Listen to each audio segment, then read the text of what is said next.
going on? Our guest is backstage. I'm going to bring him up in a second. I know I didn't tell anybody about this, but that's because of the Panelverse and everybody else. They like to infiltrate this podcast and like to dox a lot. For some reason, I have a ton of ops out here. Anyways, but enough of that. Welcome to Woke Autopsy, where we don't sanitize the corpse. We slice it open, pull out the organs, and show you exactly what killed it. Tonight, we're dissecting one of the most grotesque, yet increasingly mainstream ideas slithering through Western culture. White extermination propaganda. That's right, not replacement theory, not demographic change. We're calling it what it is. A deliberate multi-decade psychological and cultural campaign to make white people, specifically white Americans of European descent, view their own demographic decline, cultural erasure, and eventual minority status as not only inevitable, but morally desirable. Yeah, it's really bad. Let's start with the obvious blasphemy everybody's supposed to ignore. Large segments of Black community have been taught, and many genuinely believe that they literally cannot be racist. Power plus prejudice, the sacred catechism, right? So when prominent forces and voices call for white people to be wiped out or cheer abolish whiteness or celebrate the day there are no more white babies, it's framed as justice, not hatred. Meanwhile, if a white person even notices they're becoming a minority in the country their ancestors built, they're branded a domestic terrorist, which is crazy. Yeah, it is crazy. And then we have the liberal white contingent, the most fascinating specimens on the table. These are the people who have internalized a pathological self-hatred so profound they cheer their own adolescence, their own destruction. Let's say they march in pride parades for every identity except their own. They celebrate diversity as long as it means fewer people who look like them in their neighborhoods, schools, and boardrooms. This isn't compassion. Yeah, this is racial masochism dressed up as virtue. Hating your own people, white, claiming moral superiority is not enlightenment. It's self-deletion by ideology. Can't even say the S word because of, language policing here on YouTube. And society has allowed it. Hollywood, academia, corporate HR departments, and the mainstream media pump this into propaganda daily. Whiteness is original sin. Western civilization is a cancer. Open borders aren't just policy, they're reparations. Millions of people from cultures with zero historical connection to America are imported, often with zero expectation of assimilation, while the native white culture is mocked, deconstructed, and replaced. They call it enrichment. The Autopsy shows it's a demographic conquest by stealth. And yes, we're also cracking open the third rail, the occupation of Israel in America. The extraordinary influence of pro-Israel lobbyists, dual citizen officials, media moguls, and financial networks that shape U.S. foreign policy, suppress criticism, and advance narratives and serve Israeli interests over American ones. This is about to get spicy, folks. Whether it's billions in conditional aid while American cities crumble, or the way certain institutions treat anti-Semitism as more sacred than free speech or the interests of the historic American nation. This, too, is part of the power structure that makes open discussion of white demographic survival radioactive. This isn't a conspiracy theory, gentlemen. Ladies and gentlemen, it's pattern recognition in real time. The patient, the historic American nation, is on the table. The cause of death is listed as diversity. The real killer is the ideology that made self-preservation a thought crime. So grab your scalpels. We're going in deep. Let's start this. This is Woke Autopsy. All right, let's go ahead and introduce our guest before we get into the next segment.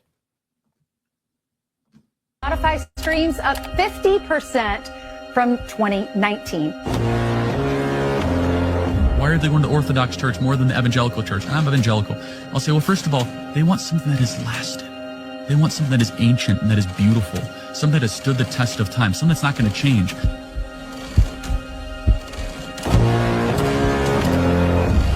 And so, my fellow Americans, ask not what your country can do for you, ask what you can do for your country.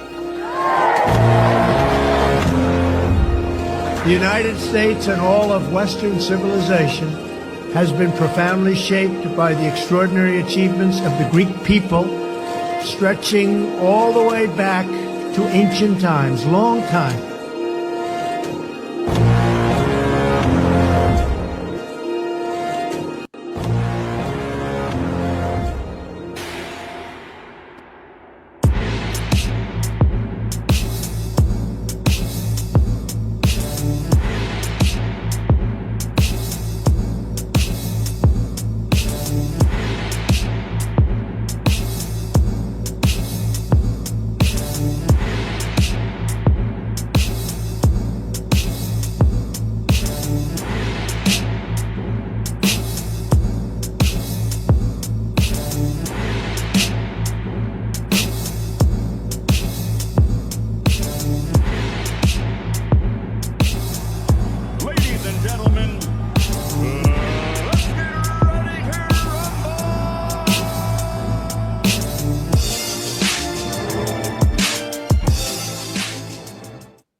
Okay, here we go. We're bringing up all the people on the screen right now. Let's go ahead and bring everybody up. Anyways, how's it going, man? Hey, what's up? What's up, gentlemen? Autopsy. Can't even say it right. Yeah, thanks for having me on. This will be good. This will be good. I'm excited. Yeah. How did you like your tie there? It's pretty good, right? Yeah, it's good. Yep. Yeah. It's amazing what people can do with AI. This is why my RAM is so expensive though for my computer, because Yeah, I know, right? Yeah, no, that I get a lot of compliments on that intro. The intro, I had a buddy of mine, Aiden, that helped me out with that. It turned out like exactly what I was hoping for. So yeah, I mean, because I wanted to, mix in like a lot of people were giving me a hard time for including Trump, but it's like, I mean, he's just talking about the Greeks. Like, why? Cut me some slack, guys. Like, he's just talking about the Greeks. That's why I included it. So anyways, yeah, thanks for having me on. It's good stuff. Yeah, no problem. But here's the thing, though, is like I think including Trump is extremely important because the other option would have definitely been indefensible for sure. I can defend Trump way more than the other side. But moving forward with this, I mean, the theme of the day that we're talking about is white extermination propaganda. We see this all the time. But Ben, I got another surprise for you. Got a video I got to roll out so we can see this real quick because I don't really think that people know what we're talking about. They'll just think that it's a farce. They think that, oh, you know what? Yeah, I've heard that it's a thing. No, this is really becoming deeply ingrained in American culture. Let's go ahead and look at the footage as we perform this autopsy together. All right. That's my question. No, like no reconciliation, no reparations. We've already overly prioritized in society. I'll prove it to you. There is institutional black privilege in society today, and no one wants to say it out loud. Blacks can get into college with lower test scores. They get more acting contracts. They're literally in every other television commercial, right? They're allowed to, literally, if a white person says a certain word, you could be completely terminated from public life, right? And so we've spent trillions of dollars post-Great Society, post the Civil Rights Act paired with the Great Society. Did any of that help? No, actually, blacks got poorer on average. And so before the Great Society, 75% of blacks growing up in America had a father and a mother in the home. Now that number is anywhere between 20 to 25%. So America got significantly less racist. We spent trillions of dollars in our urban corridor. We implemented affirmative action in our government hiring practices, in our corporate hiring practices, in our college admissions. And yet blacks on average are poorer than they were in proportion to the 1960s. What changed? And the answer is that we are not confident, we're not honestly courageous enough to empower black voices to say, hey, you have to fix the problem in your own communities. It's not about white guilt or white pandering. It's about how about you stay with the woman you impregnate? How about you stop embracing gangster rap culture? How about you stop listening to music that glorifies the worst part of society? And people are afraid to say this. And the affirmative action creates race resentment is what ends up happening.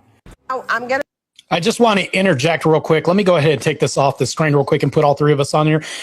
It's very pivotal that I put Charlie Kirk up there because I'm pretty sure a lot of us on the right admire him. He's not so admirable on the left. He brings up different distinctions here, like white guilt. I think that is a psyop. I don't really think this exists. I think it's something we've been brainwashed to believe. What do you think, Ben? Well, yeah. So a couple things. So it's one of the things that I notice about, myself as as someone who wants to identify, with my ethnic heritage and, look, like white obviously is a race. And so subcategory of species and then a subcategory of race would be ethnicity. I actually think, finding identity in your ethnicity makes more sense. But what I will say is this. There's a particular targeting of all the ethnicities that fall under the category of white or ethnically European, if you will. And this is particularly evident in like universities, for example, right? So if you go to a university, if someone like me, a white Christian male, goes to a university, I am basically encouraged to deracinate my identity, every aspect of it, whether it be my religion, my race, my ethnic heritage, my culture. In fact, I'm told I don't even have culture. And whereas everybody else is empowered, it's platformed, it's cheered on, it's celebrated. And actually, if anything, so it's kind of two things simultaneously, right? I'm told A, there is no such thing as whiteness, and then B, I need to apologize for it. Those are like the two things which are obviously contradictory. Like those things can't both be true, and yet I'm told both of those things in different contexts. Like in one context, I'm told, oh, there's no such thing as white. But then when it comes to apologizing for atrocities in the past, which, by the way, we've actually committed disproportionately less compared to other populations, like, for example, the Arab population, really any population, and obviously civilization being brought to the world by mainly my ancestors, and so all this to say, like, I'm not only am I not allowed to celebrate that, I'm actually encouraged to forget it exists. I'm encouraged to apologize for it. And it's just a glaring double standard. I think that's most evident when it comes to like universities. And I think Charlie hits the nail on the head there. I think it's extremely problematic when you yourself can't even talk about this, because the moment you talk about this, oh, watch out, he's going to be a schnazi, or he's going to love the Austrian painter. It's like we can't even have these discussions. Matter of fact, I'll even bring up a point that I brought up. That's the notion. And we always need to reference something to point to as far as like, okay, what's a good hypothetical? Let's say I identify as black. Whatever, right? So, and what you're talking about is arbitrary positions that the liberals move from one goalpost at a university to the next. It's arbitrary. It's not consistent. There's no grounding in this at all, because it's how I feel, felt, found. That's all this is. But moving on to this, it's like I can open black-owned barbershop, right? Black-owned, whatever. Celebrate it. Try to do the same, Ben. See, let's, you know what I'm saying? The problem with this is like we can talk about things that are obviously well known, but it hurts people's feelings. Like, let's say if I duplicate myself and there's like 50 Martes that move into a neighborhood, property value might go down. I'm just going to be honest with you. Like, this is what's going to happen. So it's like if you demarcate to something, like if we're talking about like the distinction between all of this, a lot of this is just pattern recognition, but for some reason math is now racist because of this. But we're going to move on with this, with how math is becoming racist, with Brandon Johnson in Chicago, who is the biggest race card puller in history of Chicago's history. Well, actually, somebody else might take the cake, but right now he's the current person right now. So I'll even ask you, Vic, do you get maybe accused of possibly being white sometimes? Yeah. I've done that, like, specifically online.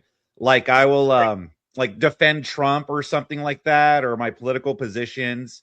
And they'll be like, oh, you're just a white supremacist, blah, blah. And I'm like, I'm not even white. Like, you don't even know who I am, but you're assuming that because of who I support and my politics, you're already assuming I'm a certain race. And then I'll get like, well, you're stupid because you're just going to get deported. I'm like, no, I'm not. I'm a citizen. I was born and raised here. My parents were born and raised here. I'm good. I'm not going to get deported. Well, real quick, to that point, if I ask Ben real quick, just to interject real quick, if I ask Ben and I tell you, Vic, I said he looks like the guy from Russia's son who came over to box.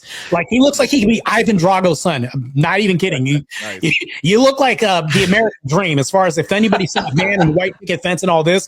Like, stereotypically, I would say that. But there's a lot of truth that is in stereotypes. But if I said this and we went out to your history and your cultural heritage and you training for this fight and all this, it's like, but you're not Ivan Drago. You're not even Russian or any of this stuff. But if you talk about your heritage, which is, like, I'm not. Some reason that's. Oh, there he is. For some reason that's bad. But if I talk about my black heritage and the struggles leading up to the fight and everything, and talk about my ethnicity and all that, that's accepted. But Ben can't do the same thing, because for some reason it's blasphemous for some reason to American society. Go ahead, Ben.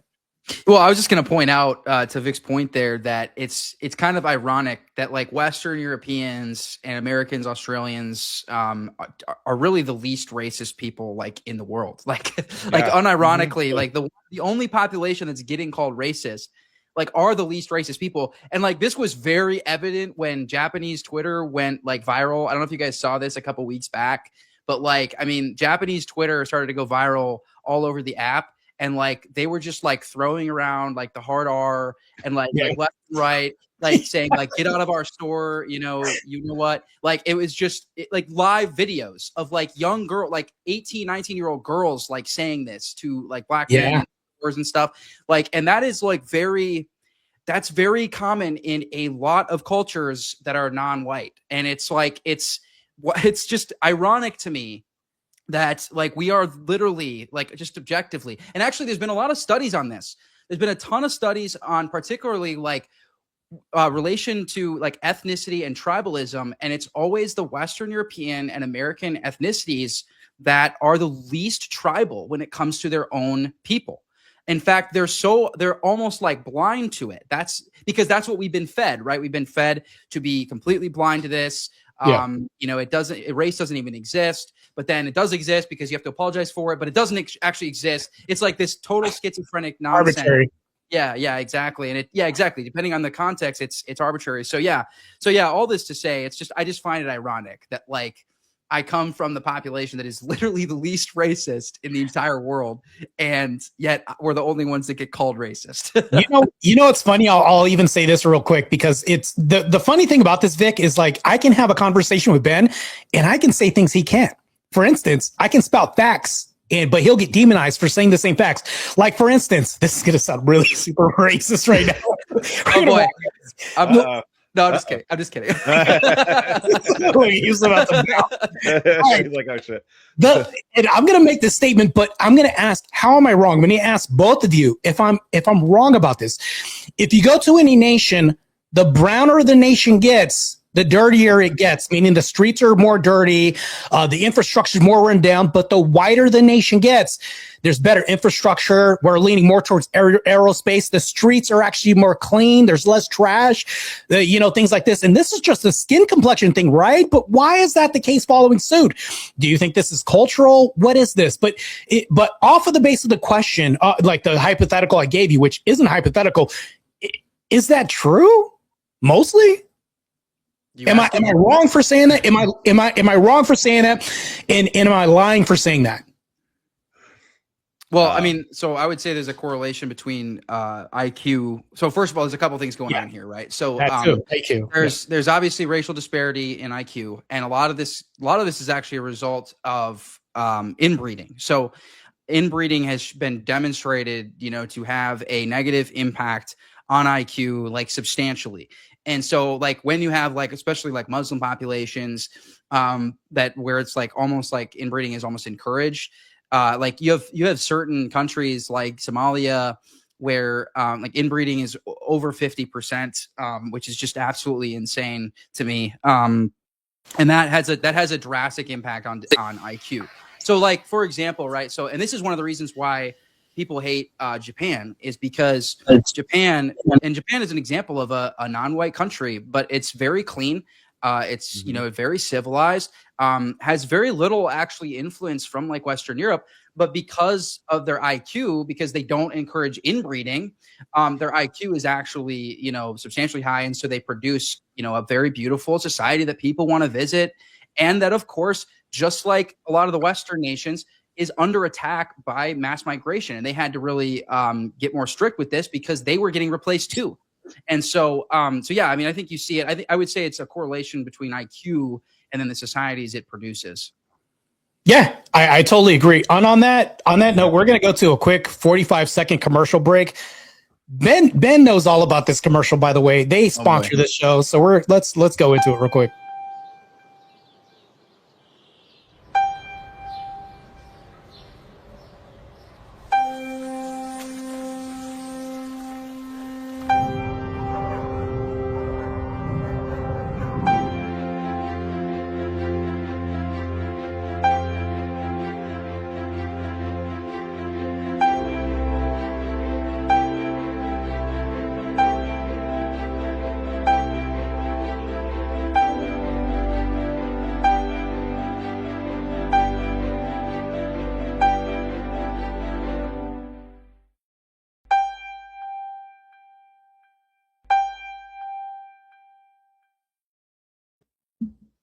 Okay, we are sponsored by Logo Cinema. Ben is very familiar with them now, as am I.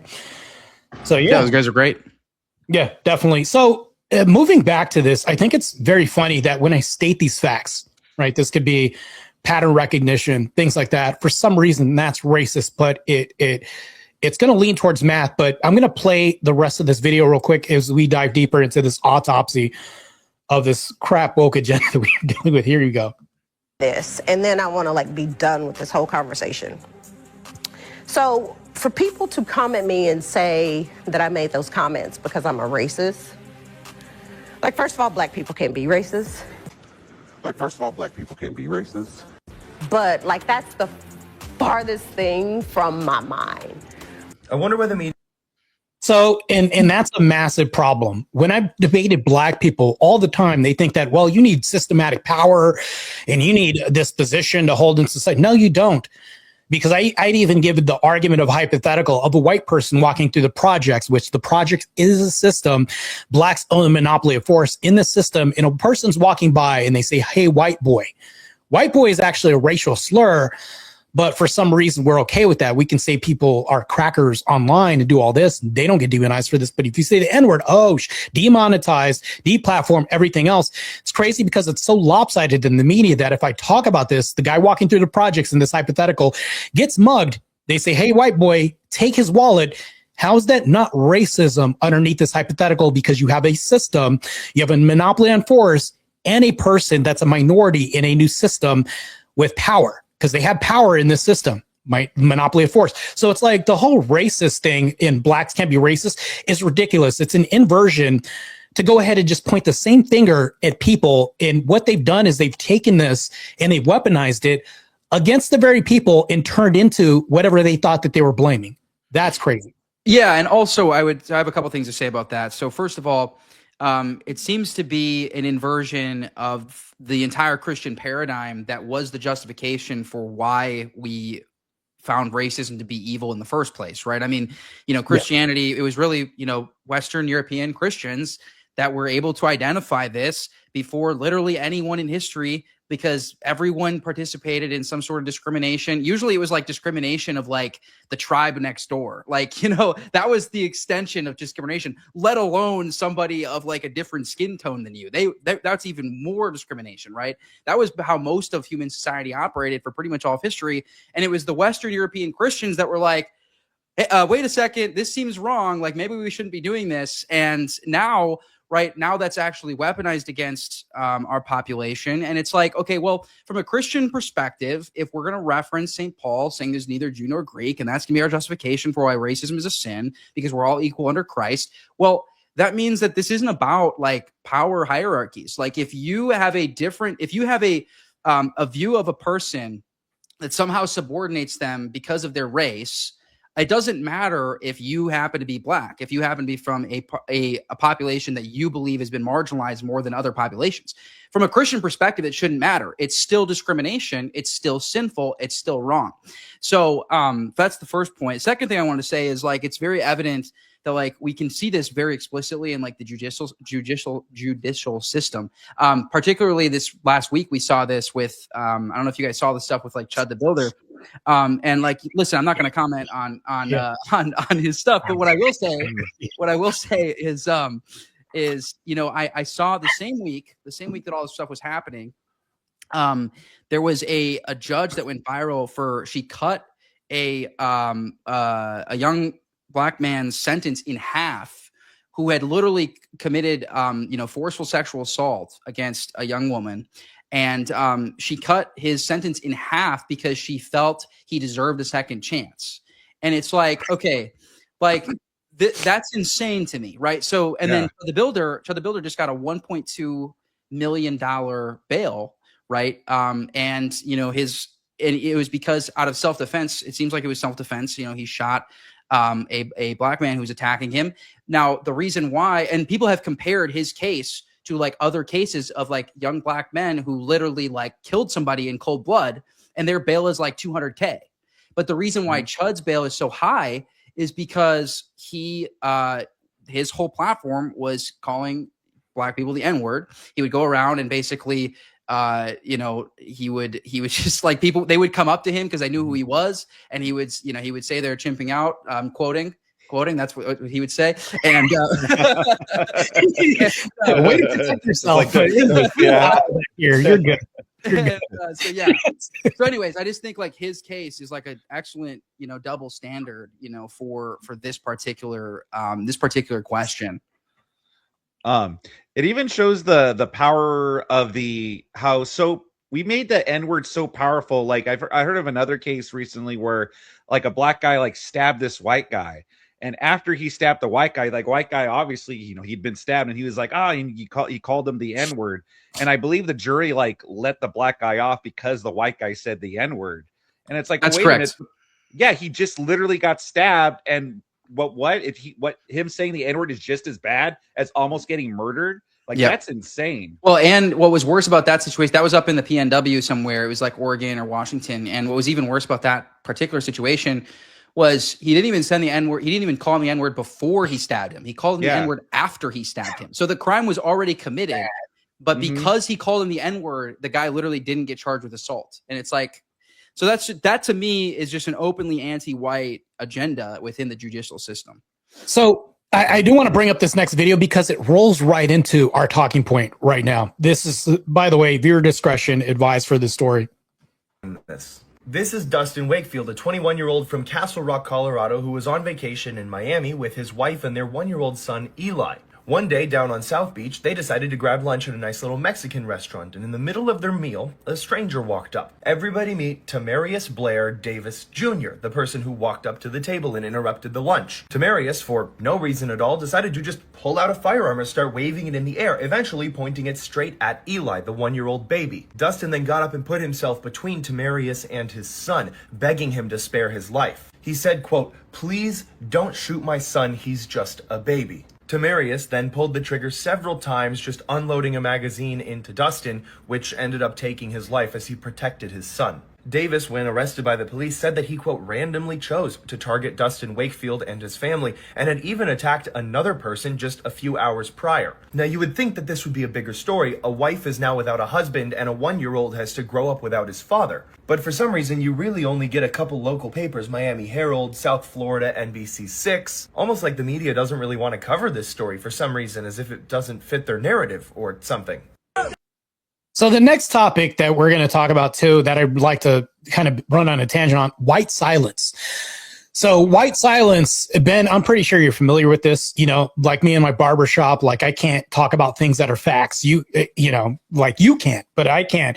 I can speak about all the facts possible. I can talk about per capita, but somehow that's racist and everything else. It's just ridiculous in these debates. And I find out in the debate sphere, even Vic knows, he's reviewed debates where I'm saying that black women are too masculine. But if you did this debate, you would be demonized for that. And how I destroyed her in this debate is because killing is a very masculine thing to do, right? Taking life and doing this, like women delete the most babies that are black, right? More than any other culture.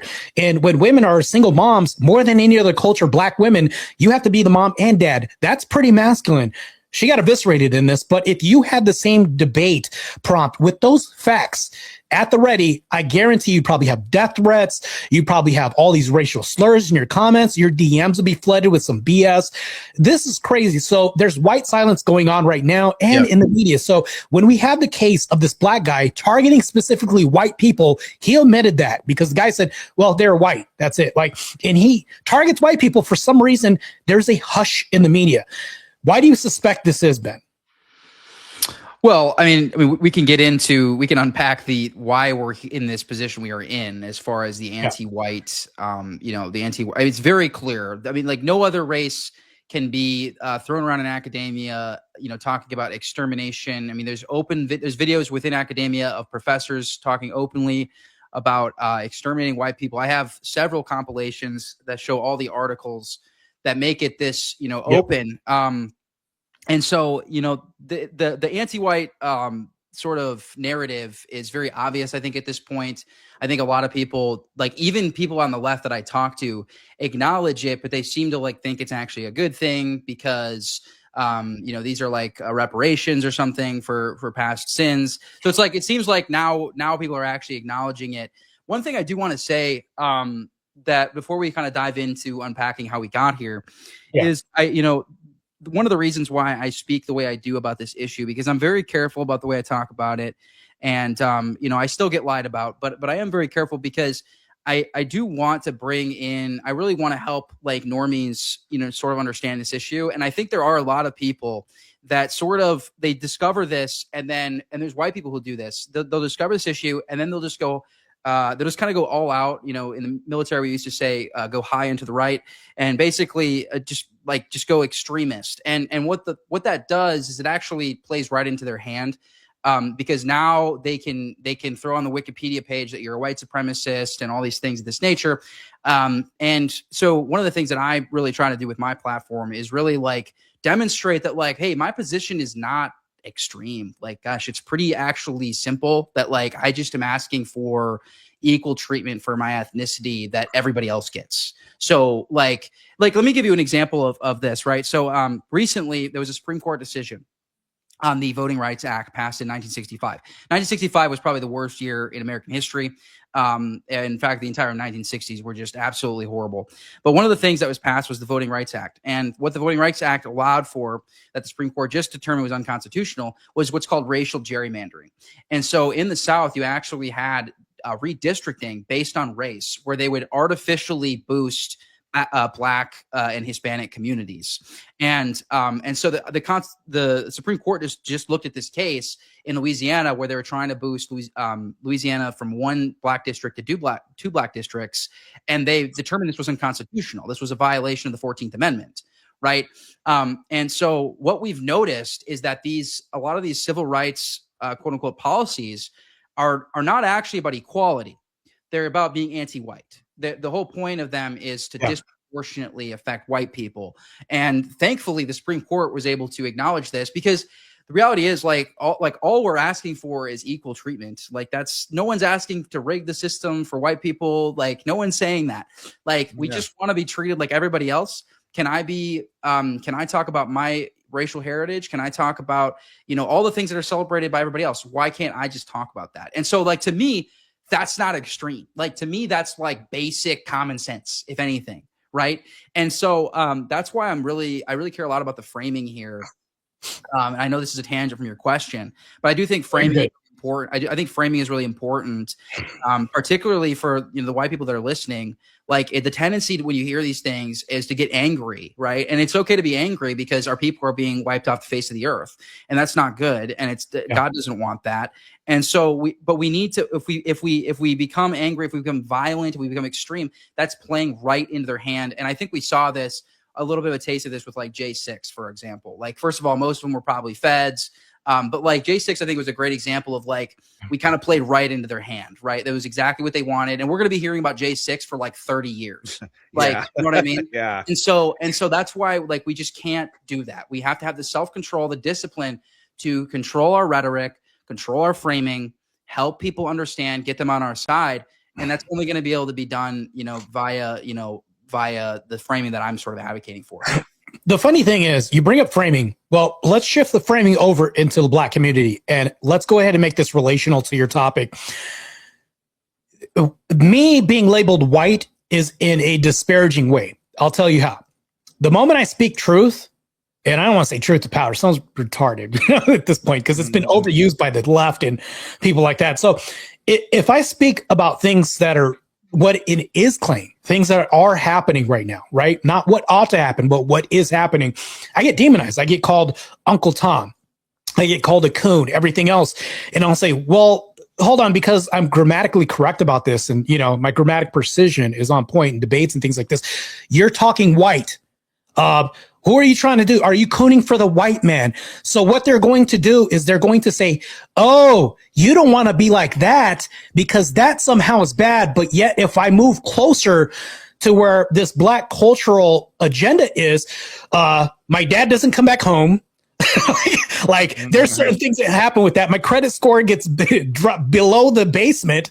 Like all these other things happen. But when people talk about stereotypes, the reason why stereotypes are very common, and you peel back the layers, there's a layer of truth in there. That's the reason why stereotypes exist, because there's a sliver of truth in there. If you put, even comedians, when they joke about things, the reason why they're funny is because you can see the truth in the matter, the truth of the joke, right? So when we talk about these things, they're used against us. So there's an inversion happening in the black community where it's anti-white amongst other blacks. I get labeled all the time. You're not one of us. I get ostracized from the black community. The moment I speak about truth and how, maybe there should be a moratorium on dating black women because I don't want my child to pass away. Like it's things like this. Like even when I utter things like this, just to start a conversation, ostracized, you're not one of us and all this. And what does that mean when they say not one of us? You must be white. Well, what's bad about that? Aerospace engineering, culture, which they say, where does the waltz come from? Things like even the most generic things. Like, yes, you're talking about empires being built. You're talking about all this. Oh, you just want to negate all that because of your limited knowledge that you have right now and support DEI, which is actually anti-white and very racist rhetoric that people bring up. And they lean towards that. Well, I just want to get in and be a brain surgeon and work on Ben's heart just because of my complexion. Doesn't matter whether or not I'm capable of saving his life, which is crazy. I know I just threw a bunch at you right now, but it's like the inversion of this framing happens from goalpost to goalpost. And we see this culturally all the time. Yet if I go to Korea, if I go to Asia, they're the most racist compared to us, but their streets are more clean than us. You see the correlation? Like you go over there, they have a social credit score. You have to act a certain way. Oh, well, they wonder why there's no blacks in that culture. It's like, well, it's not the blacks, it's the culture. For some reason, we accept less than we deserve, but we're okay with that, which is a very odd premise. Weird. And it also promotes more like, poor behavior, because if even being well spoken is considered white, then all it does is promote like poor grammar, poor language, poor behavior within the black culture, which does nothing to improve the black culture at all. It just keeps a really low standard. Yeah. I'll say a couple of things about this. So I think a lot about, as someone who cares about being a future politician, potentially, I think a lot about like policies that would kind of help with these things. And to be honest with you, this problem that you're sort of addressing, call it a social credit score or whatever that, that other societies do a better job of that we don't. Really, all we have to do is enforce the law. I mean, I think it's interesting that, it's interesting that like, civilized people. Now, even if I say civilized people, there's like an image that like pops in people's head, right, of who I'm talking about. Like, ask yourself why that is. Isn't that interesting, right? That an image pops in of a civilized person. But if a civilized person is driving to work, right, and like they're getting speeding tickets, but like there's entire like sections of, the hood where like there are no cops, right? Because they're terrified to go in there. Like that is a huge problem. And we're not directing our resources like the right direction. And like I'll be frank, I've said this for a long time. I think we need to go Nayib Bukele on our crime here in the United States. What he was able to do in El Salvador, and he turned the most dangerous country in the world into the safest country in this entire half of the world. Right? In like 3 years, he did this. And he just did it by sending basically the military into these, gang areas, right? These gang neighborhoods, these gang dominated areas. And it's actually interesting when he talks about this, he said we had our plan, but like we literally, the night that it happened, like we all got, like all the leadership in the nation got together and we prayed. He said they actually like got together and they prayed together because they knew it would take a miracle to actually, because what was happening was the gangs were basically fighting back and they started killing innocent civilians and things of that nature. And they had no choice but to keep their foot on the gas and basically, increase their reinforcements. And, but he said it was, at the end of the day, it was a miracle, and, and they were able to do it. Right. And they were able to do it just by enforcing the law. Like that's all we have to do. And we have the infrastructure to do it. Don't tell me we don't.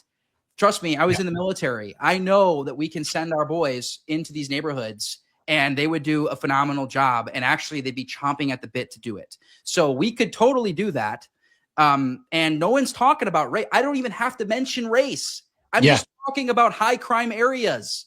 And that's going to disproportionately affect certain races. I don't even have to say that. But like that's right. because that's who's committing the majority of these types of crimes. Listen, if I was in charge, like one of the things that I would say is like, look, I want a 18-year-old attractive woman to be able to walk down the darkest alley at 3 o'clock in the morning and be totally safe. That's how safe I want my country to be. And it really wouldn't take that much to make that happen. It really wouldn't. We could totally do it.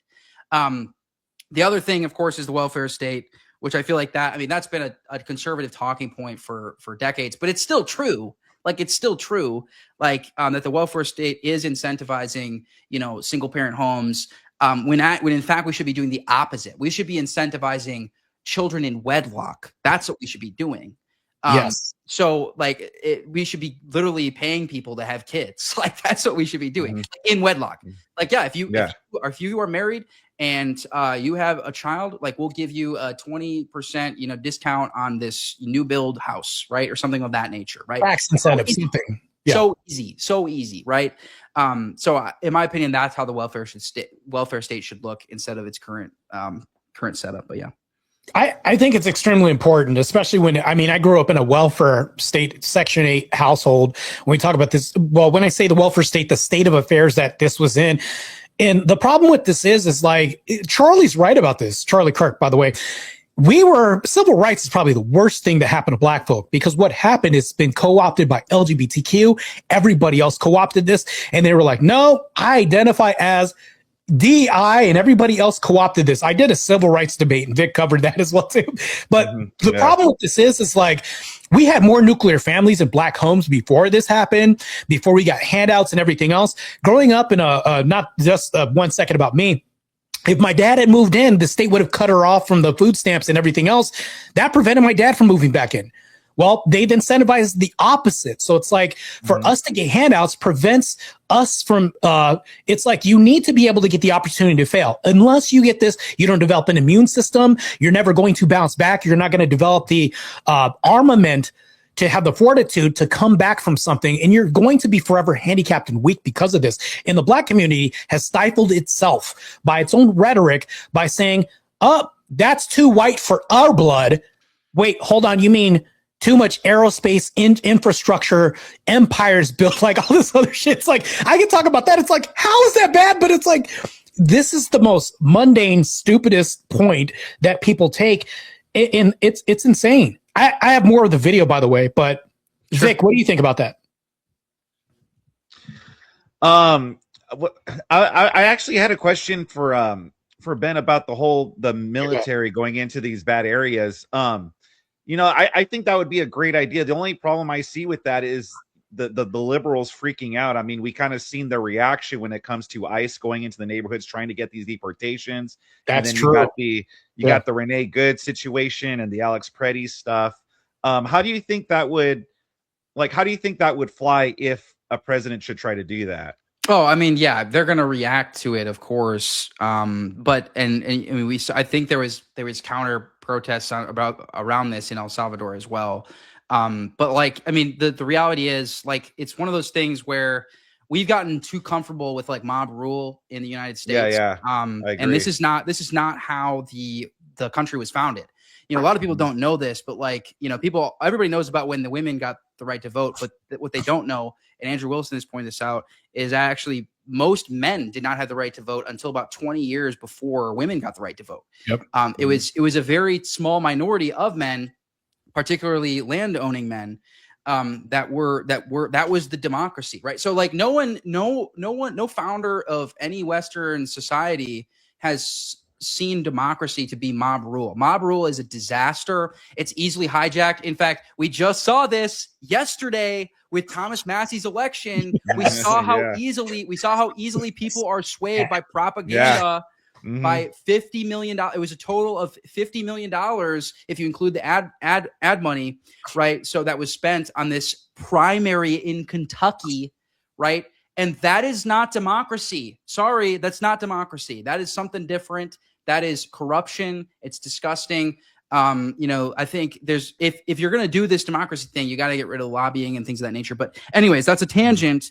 To answer your question, you just got to do it, man. I mean, like, and you got to steer into it. One of the things that I think Trump did wrong, and I can't remember how to pronounce his last name, but the former the head of the Border Patrol who was in Minnesota, Greg Bovino or something like that. Oh, yeah, you guys know what I'm talking about?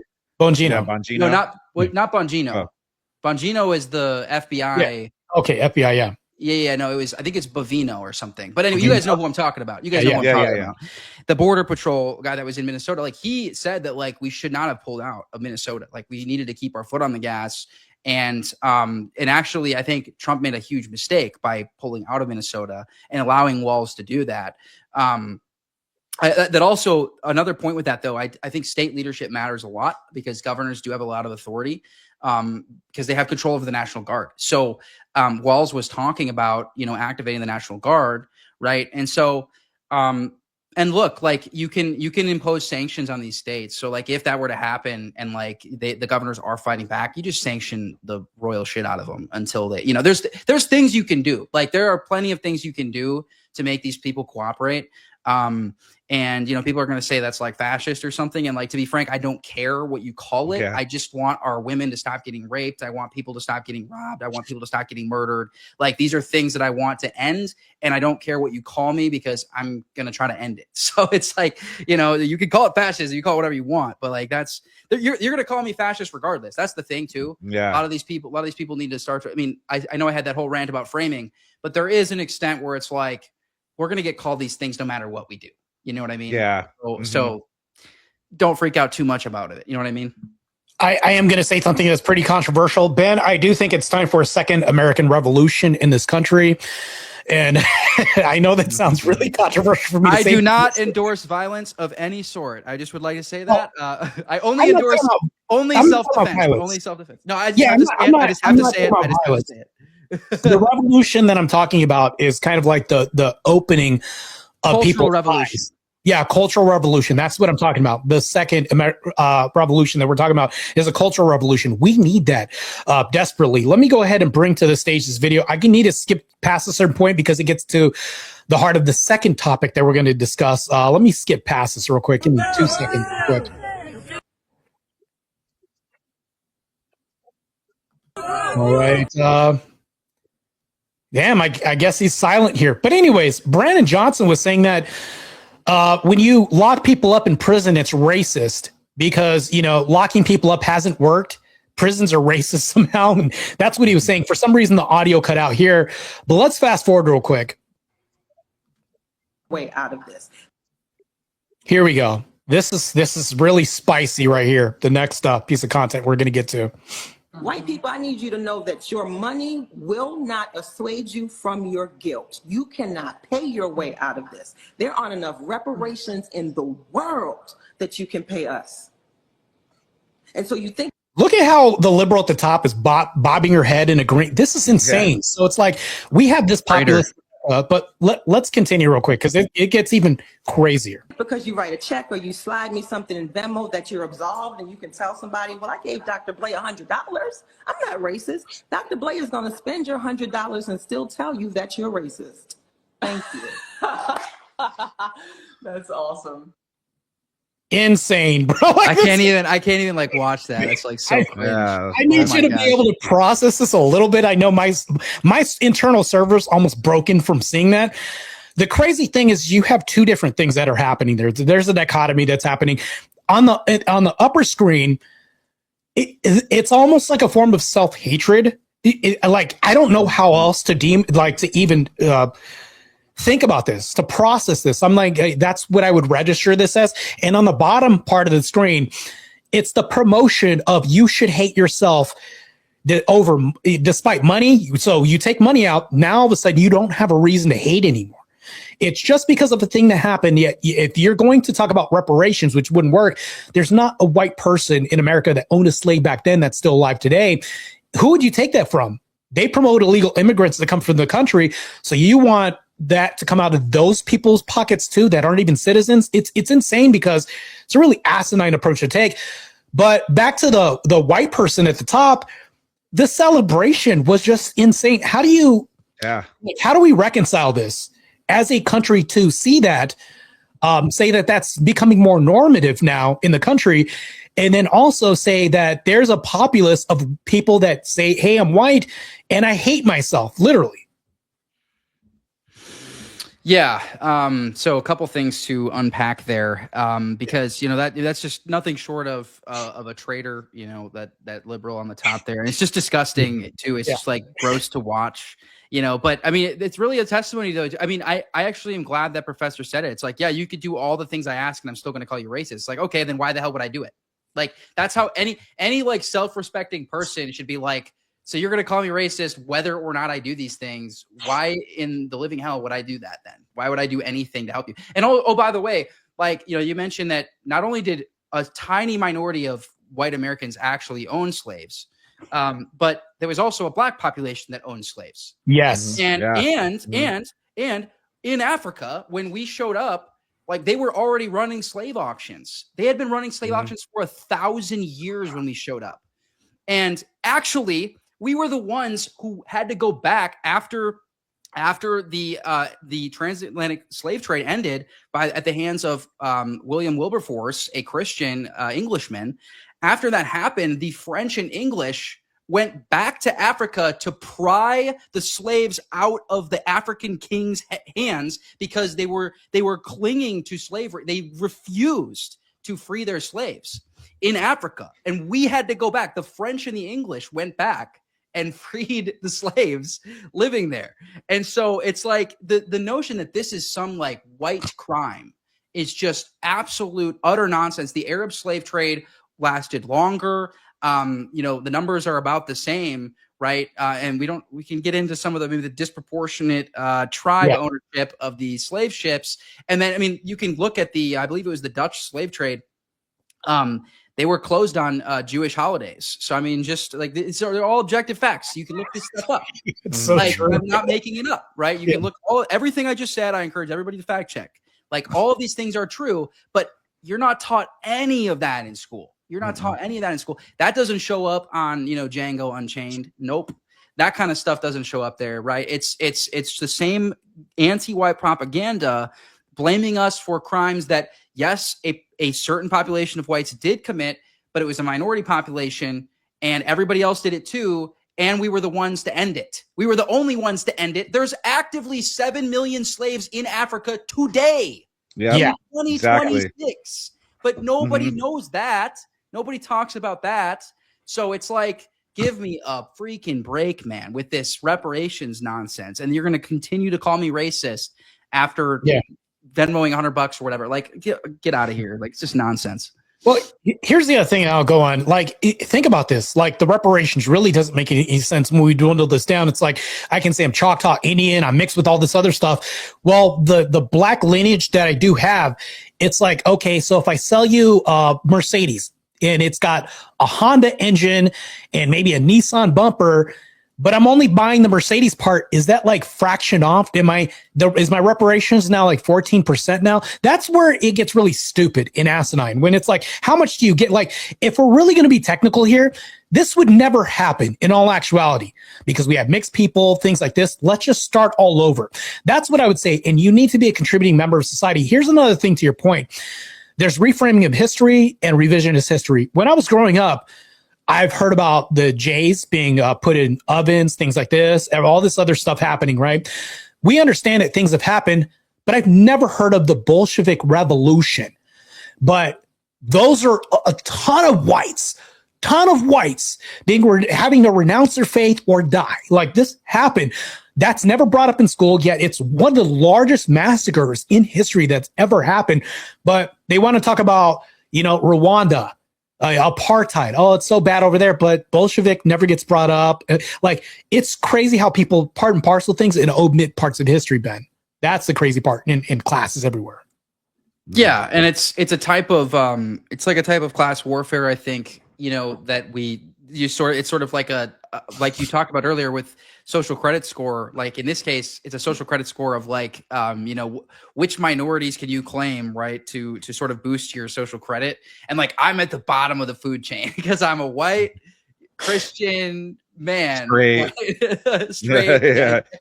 married to a white woman. You're most racist. That's what you are. I'm like the bottom. I'm like the bottom of it, right? So, and then you have a black lesbian woman, and if they're trans, that really helps out too. Oh yeah, You know, yeah, that's the like, trans. you know, that's In a sort of wheelchair, you know.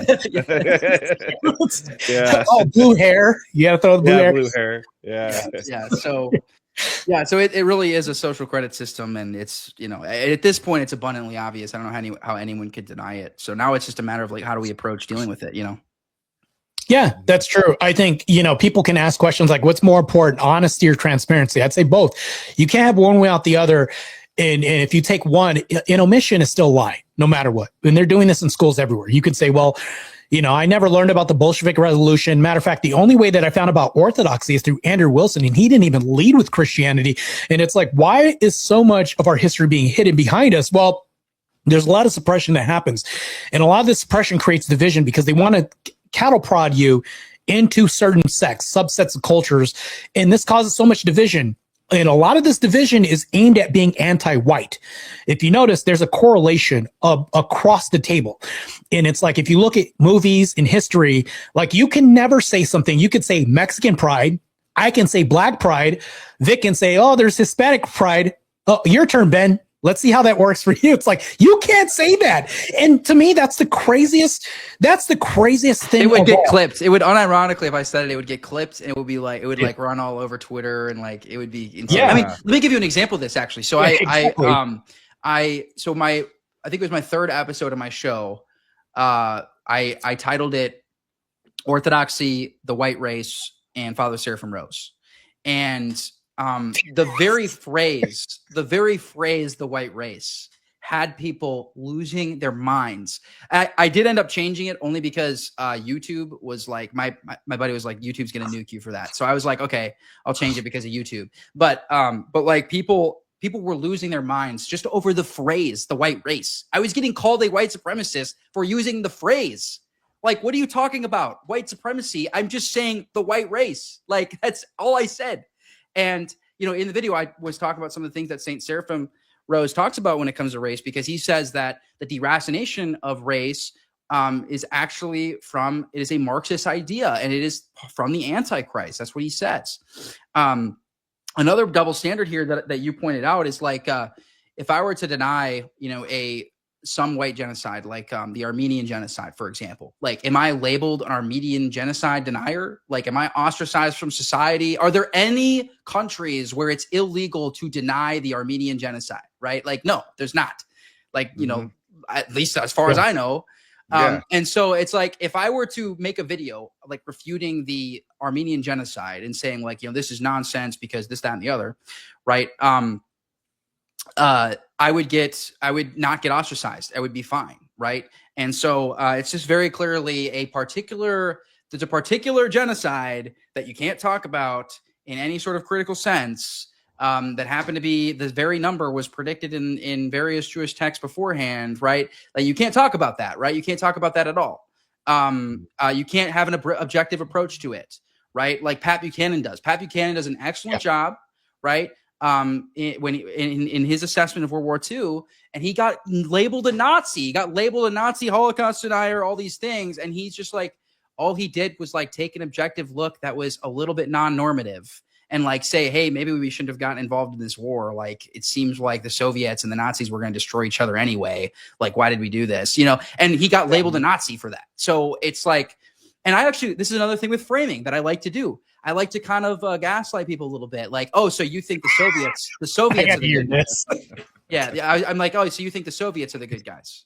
And they're like, well, wait. I'm like, well, that's what you just said, right? Like, you know, and I'm over here. I'm just like, I think they're both bad. I don't side with either side. You know, I side with Codreanu and the Romanians. That's who I side with. And the Americans, the non-infiltrated Americans. That's who I side with. And I don't think we should have gotten involved. And so I kind of gaslight people. I'm like, oh, so you really think that the empire that killed 60 million people, that's the good guys? Okay. Makes sense, dude. Sure. You know what I mean? So yeah. What you're doing is I wouldn't call it gaslighting as much as peeling back the layers through framing, and also finding a way to kind of like, I don't think Trojan horses are exactly bad, especially if it's for a good cause and you have a good notion of intention and integrity doing this. Like the outcome, if you think about this, you're saying, well, the outcome is I want to search for the truth, and I'm doing a fact-finding journey with this person in the midst of a conversation. I think that that's appropriate. Totally. I wouldn't even call that gaslighting. I think what you're doing is you're doing fact-finding. That's it. And to me, I think you got to do that. Like, people could say, well, what's a lie? You know, it's bad to lie. You can't lie to people. It's totally bad. And it's like, no, lying isn't a bad or good thing. And I can demonstrate why. If there was a PDF that was being interviewed by a detective, and he said, well, we saw you on the camera at 2 a.m. with Annalise. The camera doesn't work, whatever. But he admitted, he confessed to, you know, essaying a 12-year-old girl or something like that. I got the guy, but I had to use this tool, which is neither good or bad. Just depends on what means you're using this for. Is this for justice? Where's this leaning towards? Is this to go ahead and stop something that would be leading toward a propensity to commit further crimes as an individual on the streets, touching kids, things like this. So it's like we do this all the time in language. So that's why I don't think it's exactly gaslighting. I say it in jest. I don't mean, I'm not actually gaslighting. I sort of say it in jest to flip the framing, because it really like makes people short circuit. Another thing that makes people short circuit. Good to sell it too. Yeah. Well, another way that makes them short circuit is if you say, I think the Germans should have won World War I, because then World War II wouldn't have happened. And they're like, well, wait a minute. Like, wait. They're like, they don't know how to react to that. You know, they don't know how to react to that. So, that's crazy. I've never heard. Yeah, that's funny. All right, let's continue on this next part of the video. This is, it's going to get hairier from here on. Just buckle up, Ben. This is going to be crazy. Right, here we go. White people for slavery, I blame them for making it barbaric. Yeah, because wait, hold on. I mean, white people were slaves. The barbarism white people experienced in like the Barbary slave trade, you could argue is worse than the slavery that African Americans experienced here in the United States. Africans in Africa were enslaved. She's like other crashing Africans. out. Yeah. They were super brutal in Africa. Super crashing out. In South America, you had Aztecs, you had the Incas, you had the Mayans. They were certainly some of them were cannibals. They were doing like child sacrifice. They had slaves. You see slavery in like almost all cultures throughout history. And it's actually white people who abolished slavery. Like the British spent tons Not the of fact money checking on her basically phone. going on the warpath to abolish slavery across the world. I do agree that slavery existed outside of America. However, you did bring up the Aztecs in which they would do child sacrifices. However, they made it more common to eat and build us into furniture. My gut non sequitur, by the way. She's leaning towards more towards a non sequitur than anything else. Here is to reject that this was like a really frequent or common practice where African Americans were made into lampshades or some shit. Thanks.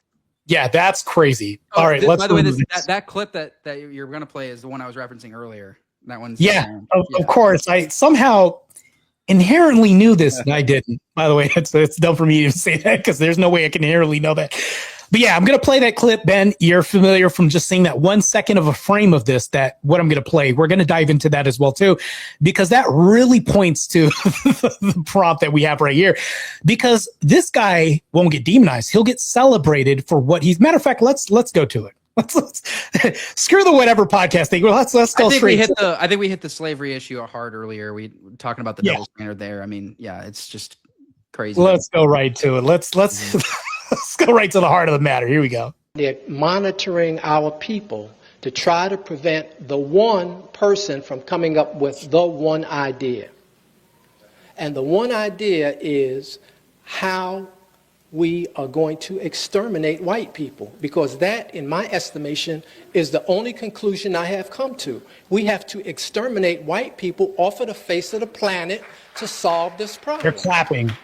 Now, I don't care whether you clap or not, but I'm saying to you that we need to solve this problem because they are going to kill us. And you know what's funny about this? What's funny about this is like, how many black majority countries could he go move to if he wanted to? Like, if he really hates white people this much, you know what I mean? Right.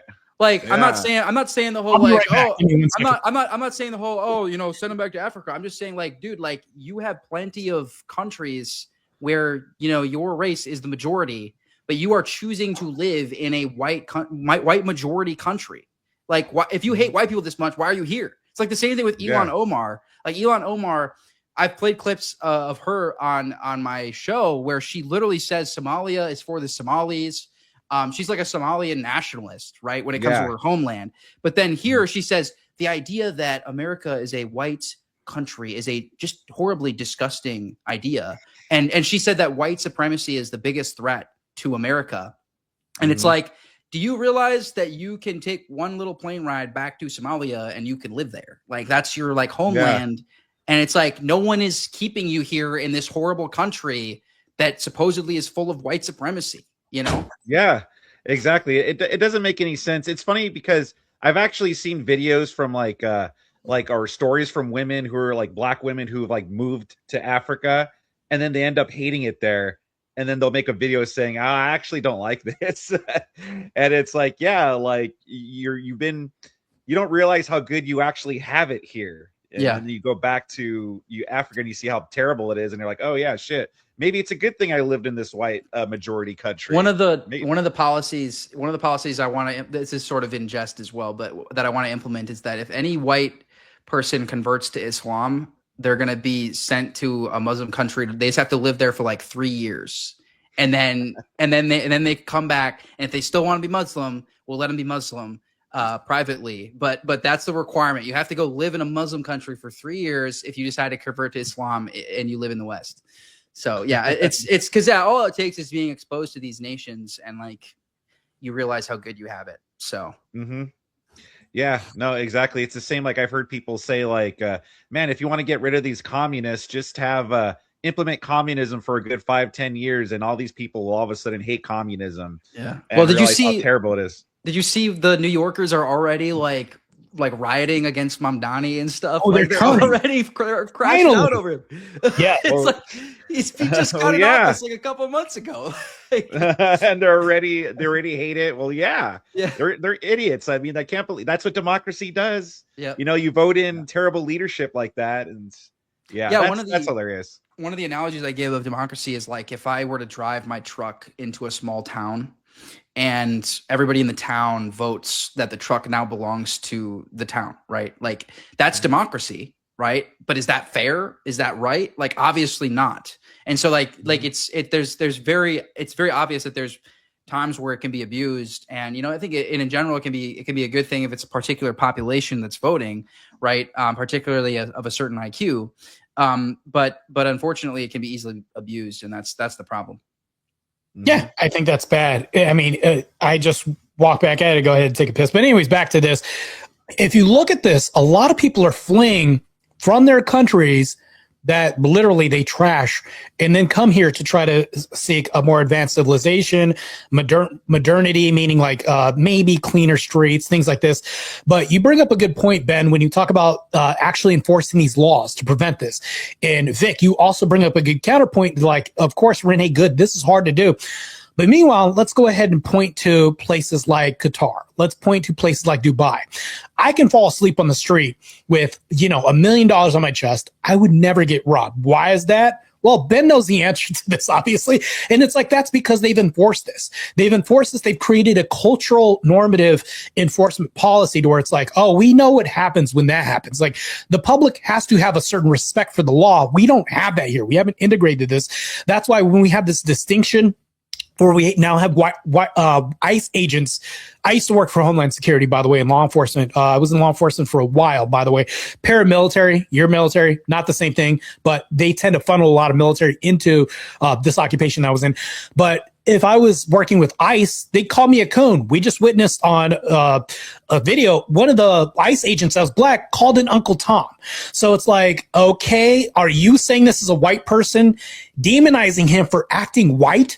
So it's like law enforcement is now getting slowly dismantled through that propaganda to where, oh, you're bad for doing your job now. So they're constantly pushing back against this. Meanwhile, you don't see this in Qatar. You don't see this in Dubai, any of this other stuff, because they put the kibosh on it, not to bring a Jewish reference into this, but that's also the next topic too. But I think it's just insane that we can't enforce this because we're constantly fighting the cultural narrative. Insane. Yeah. Yeah, no, it's a problem. Like you said, it's very simple. Like all we have to do is actually enforce the law. That's really all we have to do. And unfortunately, that's like too much to ask for. And it's funny. You pointed out the fact that you would get called names for being part of VHS. It's like, to me, it's funny because you'll have people calling like ICE agents, Nazis for like being part of ICE and stuff, and they'll be like Hispanic or they'll be black, and it's like, Yeah. what, do words even mean anything anymore? Yeah. Like Oxymoron. I saw someone so like some trans person like posted a photo of like burning an Israeli flag, and they were like pissing off Nazis, and it's like what are you talking about? Like, what do these words even mean anymore? Like, you're pissing off Nazis by burning an Israeli flag? What are you talking about? Like, it doesn't Ben, it's the same thing. It's the same thing, Ben. If you say, well, gays for Palestine, well, go there and see what happens. Yeah. Okay, trans people for Israel, go there and see what happens. Like I said, matter of fact, this brings up, we're going to do a bit of a kind of a subject change because we're nearing like, maybe like I want to keep this at like an hour and a half, maybe 2 hours. That's about it. Maybe max. I don't know how you guys feel about this, but we're going to do a slight subject change to the other issue. And then we'll come back and we'll kind of flip flop because there's so much overlap here.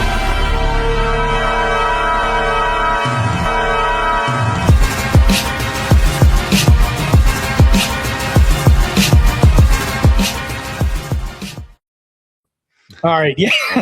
AI is pretty amazing. Vibing out. Yeah. So that's the thing, though, is like when we talk about this, it's like we can talk about the cultural narrative. All of this relates to culture. We have to be able to reference something and point to something. When we talk about the black culture, when we talk about the culture of the liberals, which is like adopting this oppressive symbol of black cultural narrative to where it's like, I'm the oppressor. No, you're not, blue-haired Molly that thinks that she wants to, lop her, mind you, I said she, and she wants to lop her penis off, which is crazy. Now I have to call this that thing that really isn't. In biology, it's like it's like almost like they gaslit me in biology. That's not really true. I have to reject this. So let's go back to this. And I want to point this out because the Hodge twins, funny guys. I know them. They're hilarious. I had a long conversation with them here when they were, well, all right, because I've been in the fitness industry for a long time and I've turned pro in 2 different sports. You meet all different kinds of people. I'm going to show a clip real quick. And this is what I showed in the Israeli debate last night. Well, no, I didn't. Damn, I should have put this in here. Let's go back to it. I'm going to single this out real quick. Get a couple.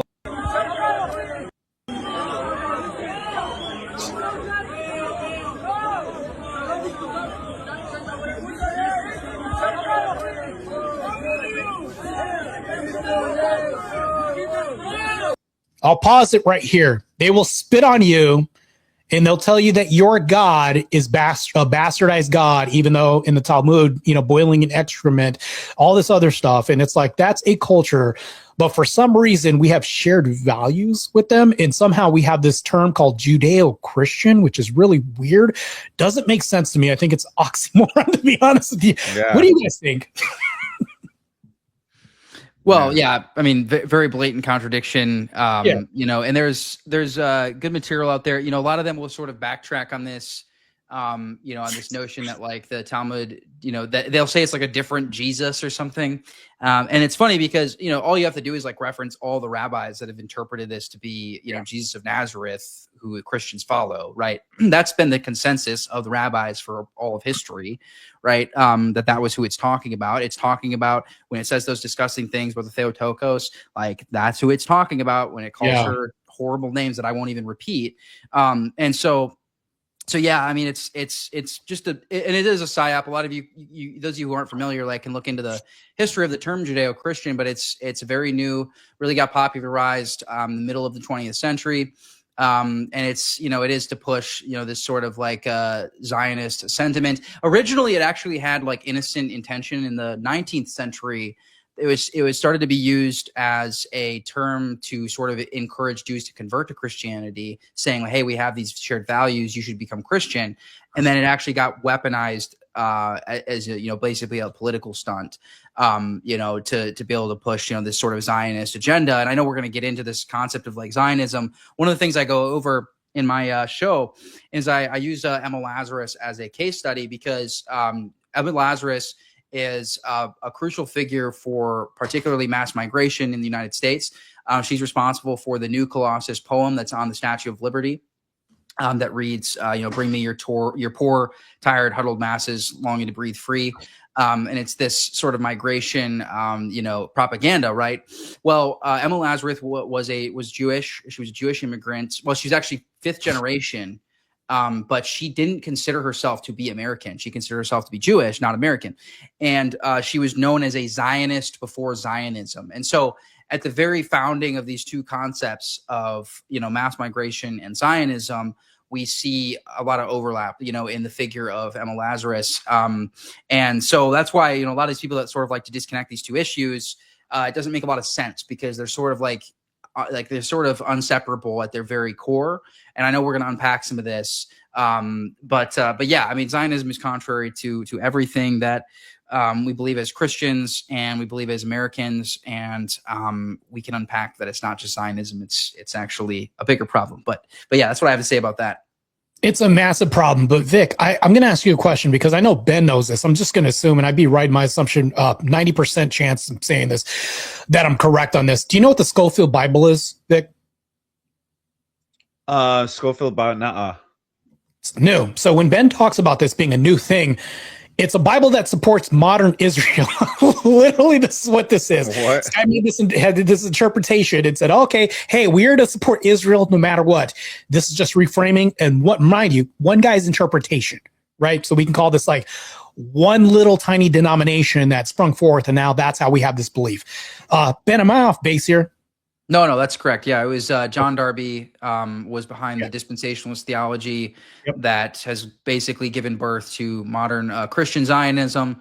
And yeah, it's basically, and then there's examples of like, evangelical like missionaries even be like funded by, Zionist organizations and things of that nature to sort of spread this gospel, if you will. And that's really the foundation for all these like paid trips to Israel is this sort of notion of Christian Zionism that literally started within the last couple of centuries with that Schofield Bible is how it really, that was what resulted in, foreign policy changing in the United States. The fabric was prepared for it because people are so, unfortunately, low IQ, generally speaking, that, they hear Israel and they're like, wait a minute, I just read about that in my Bible. I'm pretty sure it's like the same thing, right? And it's like, I kind of joke sometimes that we should name America like Israel so that we can finally get some money to our own people.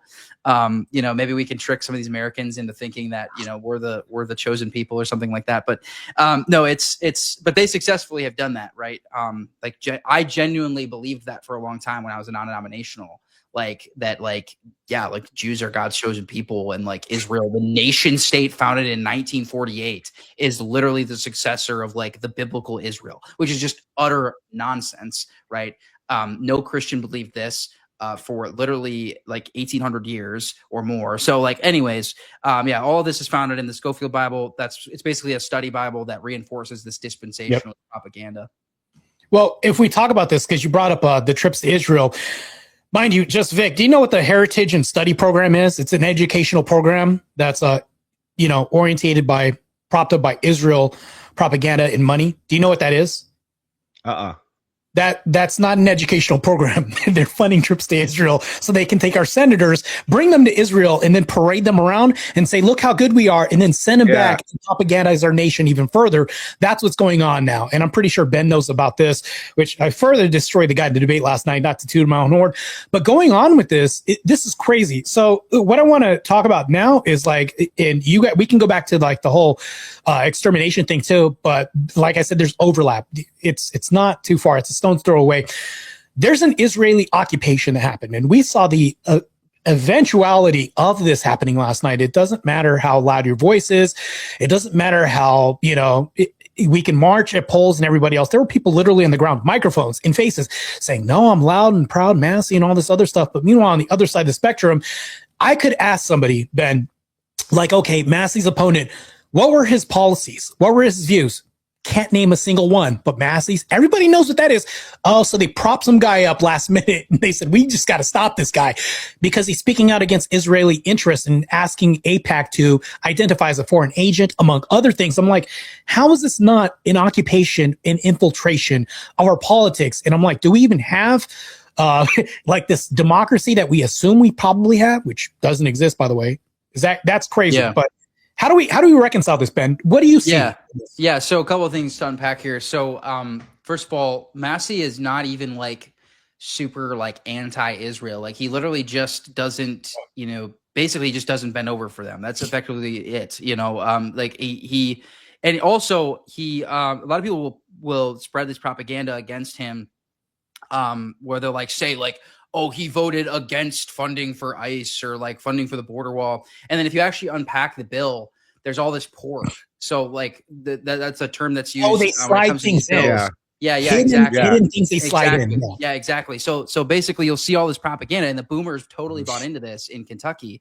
They'll spread all this propaganda like, oh, he voted. He didn't vote to stop, genital mutilation for children or something like that. And then like you unpack the bill and there's all this pork that's built into it. And so one of the things that Massey advocates for is like standalone bills. Like every single bill needs to be standalone. That way we can really isolate these issues and actually address them for what they are. And so anyway, so yeah, Massey was opposed by the Israel lobby. For those of you that are unfamiliar, it's primarily spearheaded by AIPAC. There are other Israel lobbies as well, but AIPAC is the primary one that is not registered as a foreign lobby. It's one of the only lobbies that doesn't have to register under FARA. And one of the things that people will often point out with AIPAC is they'll say, "Oh well, there's like Muslim lobbies and there's leftist lobbies too." And it's like, okay, that's true, but here's where the distinction lies. AIPAC, 98%. Of candidates, and they openly advertise this. 98% of candidates that get backed by AIPAC get elected.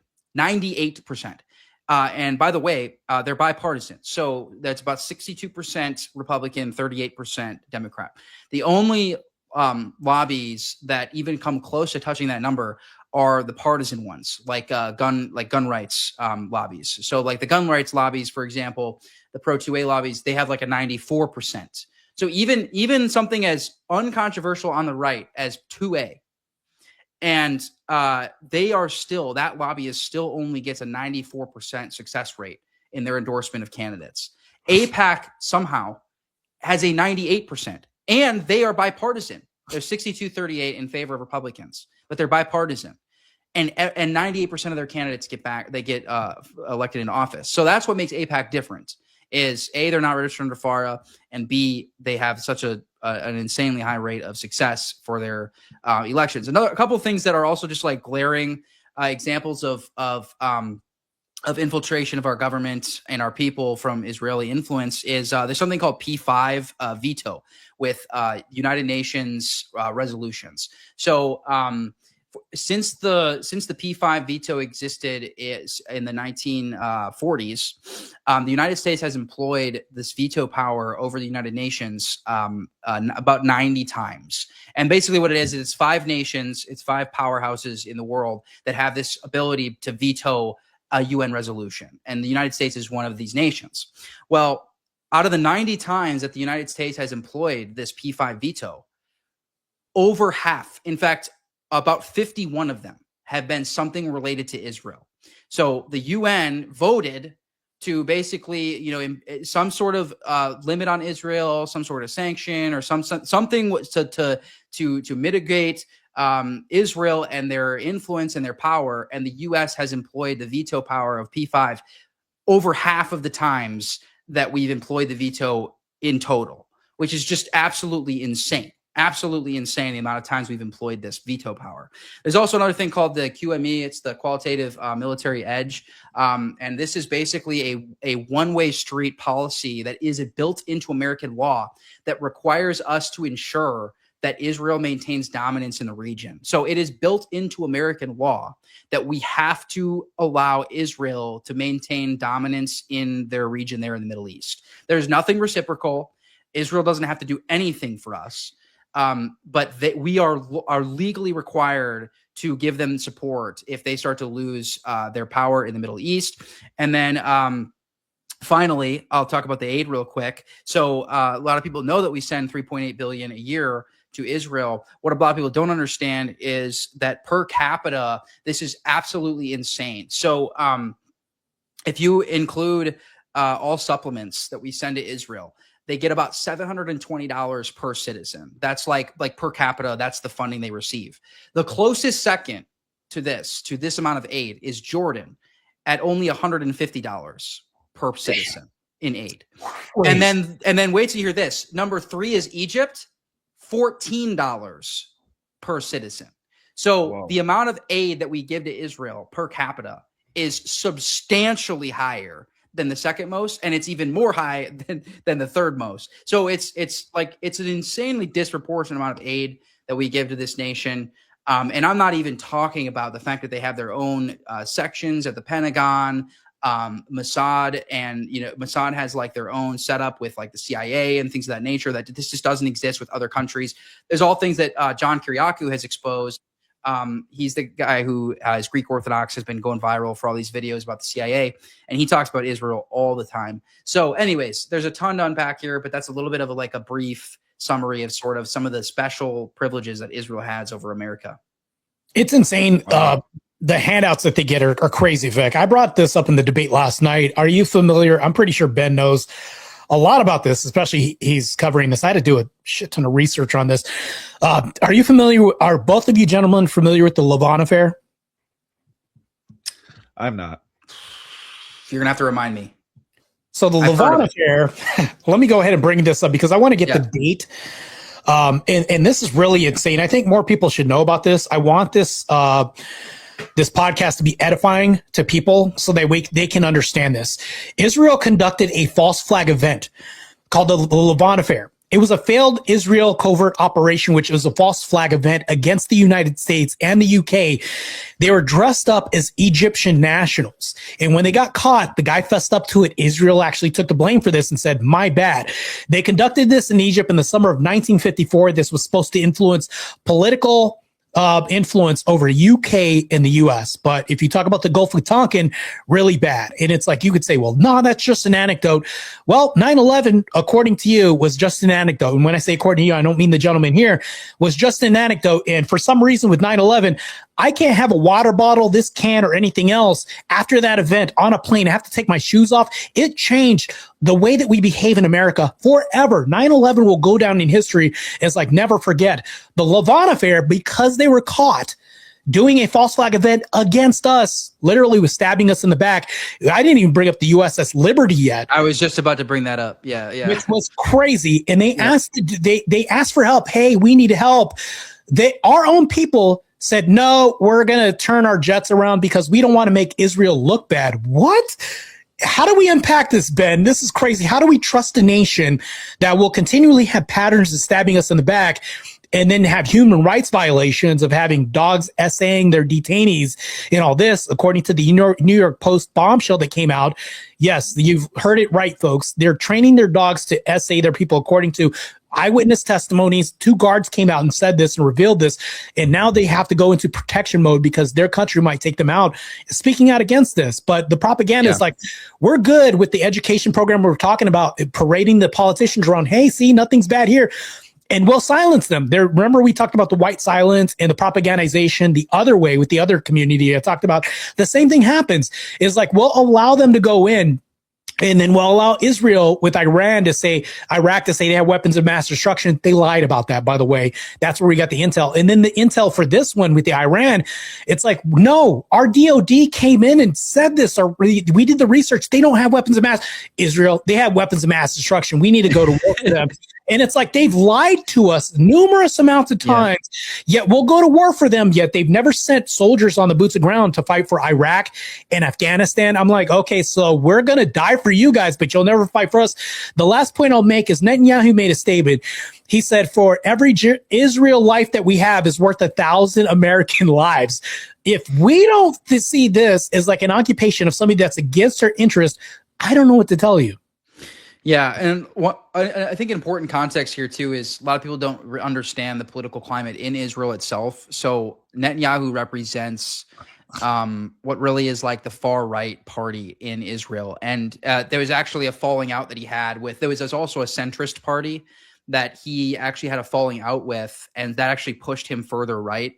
And so, so Israel already inherently is a problem, but they have this extremely far right. And what I mean by far right, I don't actually mean like what we understand far right to be. I just mean like sort of like expansionist mindset. So like Netanyahu and his finance minister have explicitly expressed support for what's called the Greater Israel Agenda, which if you look it up, they'll call you a conspiracy theorist.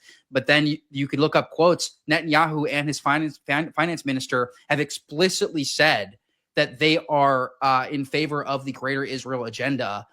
They give like full lectures. There's photos of the finance minister giving a lecture about this to our government officials about the Greater Israel Agenda, saying he wants to annex Jordan and things of this nature. So it's definitely not a conspiracy. Everyone can go read about it. You can go read the very quotes from the horse's mouth. So people need to understand that there is disagreement within Israel. Now they have elected, he's the longest sitting prime minister in Israeli history. So they keep electing the guy. So it's like they aren't exactly free from blame. But there are riots that oppose Netanyahu. They don't like Netanyahu. There's a lot of people who don't like Netanyahu there. But yeah, I mean, there's so much to unpack. I mean, you mentioned the USS Liberty. And yeah, I did remember this Lavon affair. I just forgot about it, specifics of it. But yeah, thank you for reminding me of this. Because that is an insane case study. Operation Northwoods is another crazy one that's kind of similar with the CIA. But the USS Liberty was very clearly intention was to be a false flag. The Israelis were clearly trying to drag the U.S. Into the 6-day war with Egypt, and it's very obvious that the CIA was in on this, which is why, again, like you mentioned, the rescue jets were told to turn around. They didn't want anyone to survive. They had shot lifeboats. They literally were machine gunning lifeboats. They didn't want anyone to survive to be able to give testimony to the events of that day. Lieutenant Colonel Kislev, who was the head air traffic controller for the Israelis, openly came out after the event and said, when he was briefed on the marker for the ship, GTR-5, he explicitly said, at that point in time, this is a verbatim quote, at that point in time, I was sure it was an American ship. And the attack carried on for another 75 minutes. And it was a combined arms attack. It was torpedoes and attacks from jets. There are transcripts from Israeli helicopters explicitly identifying it as American. This is all available in the NSA records. So it's like very glaringly obvious that this was a false flag that they were trying to stage, and it failed.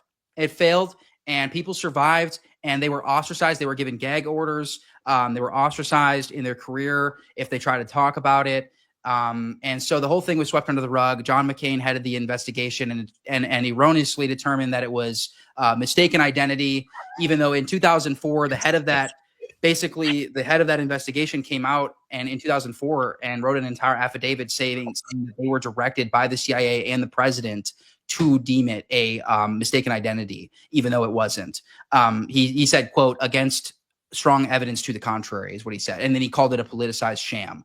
So this is all available. You can look up, I think the guy's name is Captain Boston. You can look up his 2004 affidavit where he explains all of this. He's literally like the head guy on the investigation. So it's like very glaringly obvious false flag that they failed. But the whole thing was swept under the rug. And, I think it was 34 Americans that died and then 171 injured. So. Yeah. Oh, don't forget the fact that they had to sign NDAs and couldn't talk about this, but on their deathbed, maybe they talked about this. And that's the only way we found out about this. But yeah. Ben, I want to get your take on something. I'm going to present to the stage real quick. And of course, maybe you haven't seen this, maybe you have, but I want to get your first reaction from this. And also you too, Vic, and we'll call this segment, What's Wrong with This Picture? Here we go.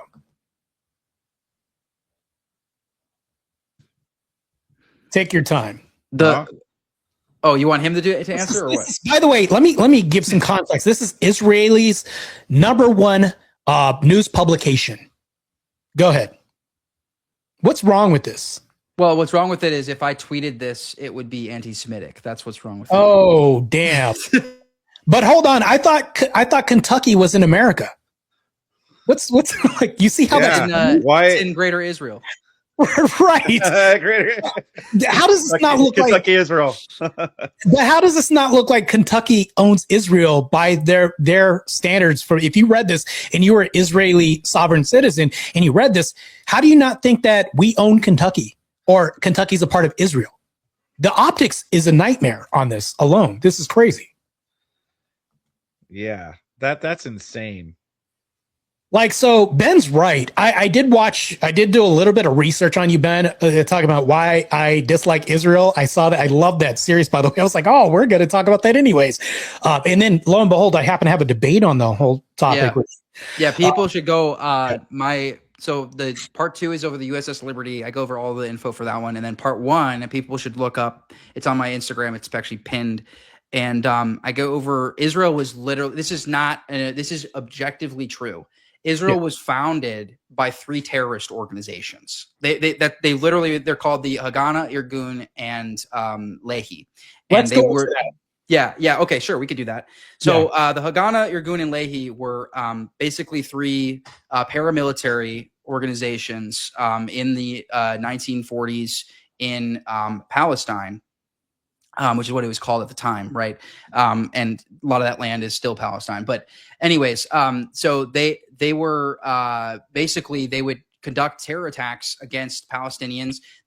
So during this time in the United States, the Jewish mob, a lot of people don't know this, but the mob and the mafia are not the same thing. So the mafia was the Italians, the mob was the Jews. And during Prohibition, they actually merged. So they made an agreement. And the director of the FBI was actually involved in this because they had blackmail on him. But that's neither here nor there. The point is that the mob and the mafia merged during Prohibition. And so come the 1940s, the U.S. actually started to sort of weaponize the mob and mafia by granting them control over our ports. So they already had a lot of control over our ports just because the U.S. didn't have the infrastructure to be able to actually fight these guys.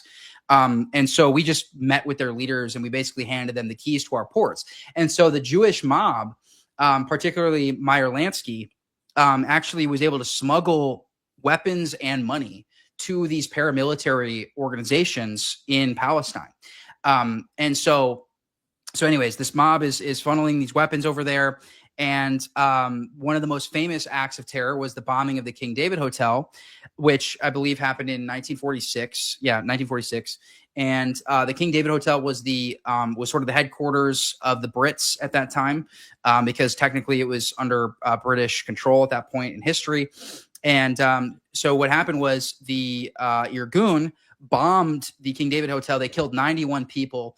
The vast majority of which were actually Jews and Arabs. They weren't even Brits. I think when they bombed it, it was less than half were actually Brits, and then only a small portion of those people were military, members of the British military.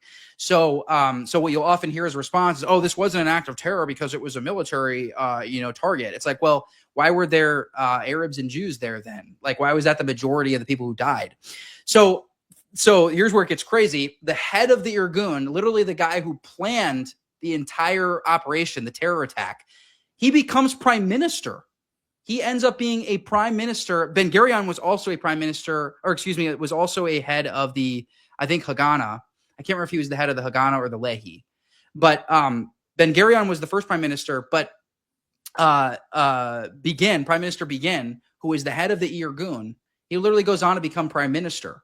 And these 3 organizations, the 3 terrorist organizations, get absorbed into the Israeli Defense Forces.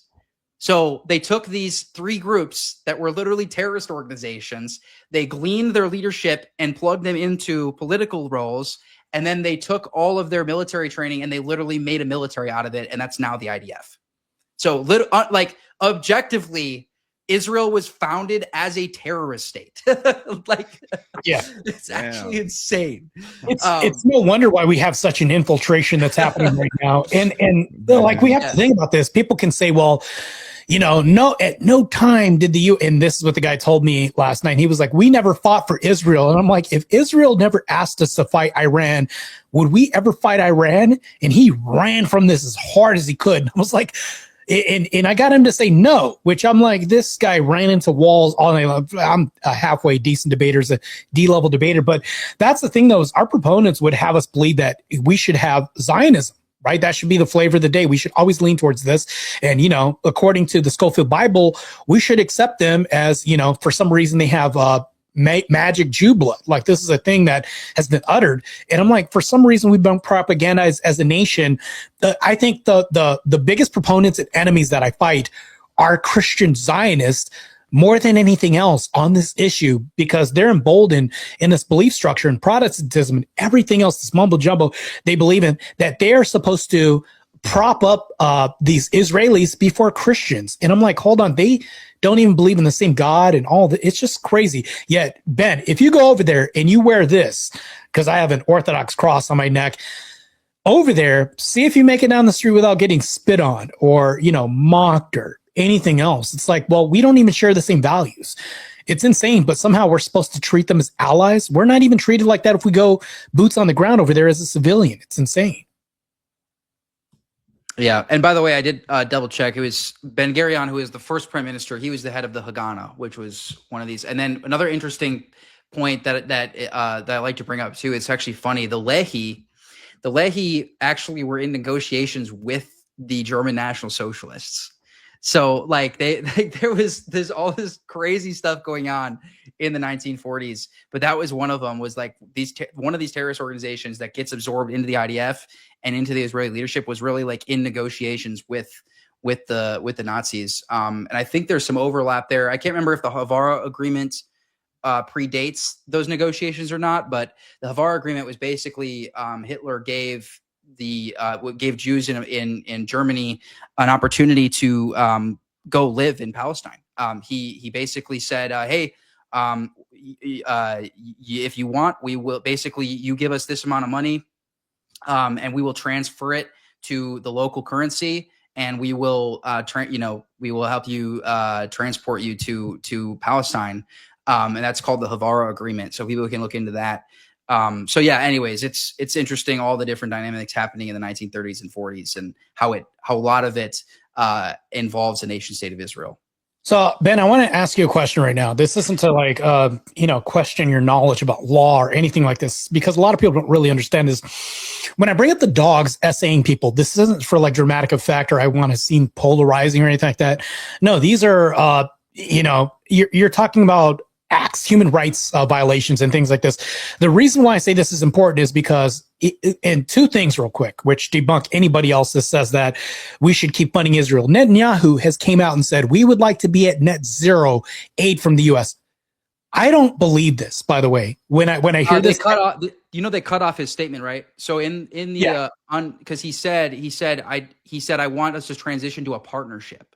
So basically, absorbed. So he said exactly. Yeah. So he said I want to our aid to be zero, and I want it to be replaced with a partnership.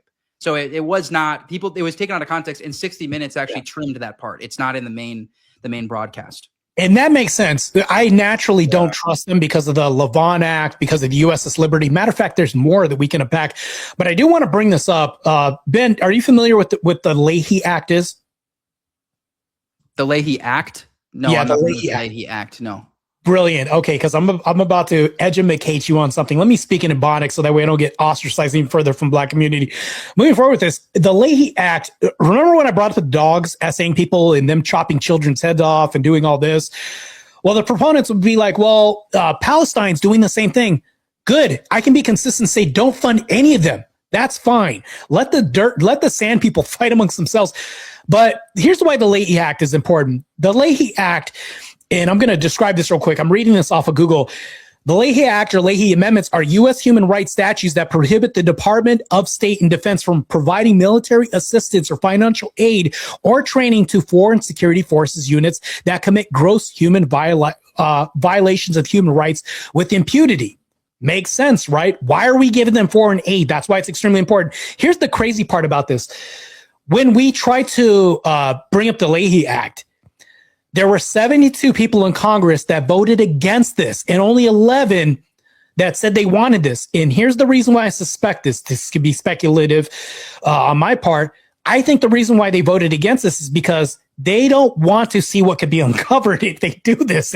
Some investigative analysis. First of all, the U.S. press isn't even allowed to go there and even ask questions. They curate their information and send us back with propaganda. First of all, we're silenced. We're not allowed to know what goes on, and we're being lied to about weapons mass destruction. Nobody trusts them. But the fact that we voted against this to say, okay, in order for us to keep funding them, we enact the Leahy Act to discover if there's human atrocities that are happening, human rights violations. That would stop the funding, right? That's first things first. But it shows the further infiltration of the Israeli government through financial propagandization, through AIPAC and other organizations, how deep in bed with the state they are. When 72 people in Congress say, no, we don't want to find out if they're committing human rights violations to stop them from being funded. That's wild. Yeah, I mean, it's no surprise. I mean, they the IDF actually some IDF soldiers owned up to literally shooting. So a lot of people don't know like sort of the dynamics right now. There was a blockade. In fact, the Israeli finance minister said that if the world allowed them to, they would starve all 2 million Gazans. And he said this openly, but they set up a blockade that basically didn't even allow like food in, because they said that it can be used for like munitions and things of that nature. Yeah. Well, as a result, you had local Palestinians trying to get food from like food banks, and they would like try to sneak in to get food, and the IDF opened fire on them when trying to do this.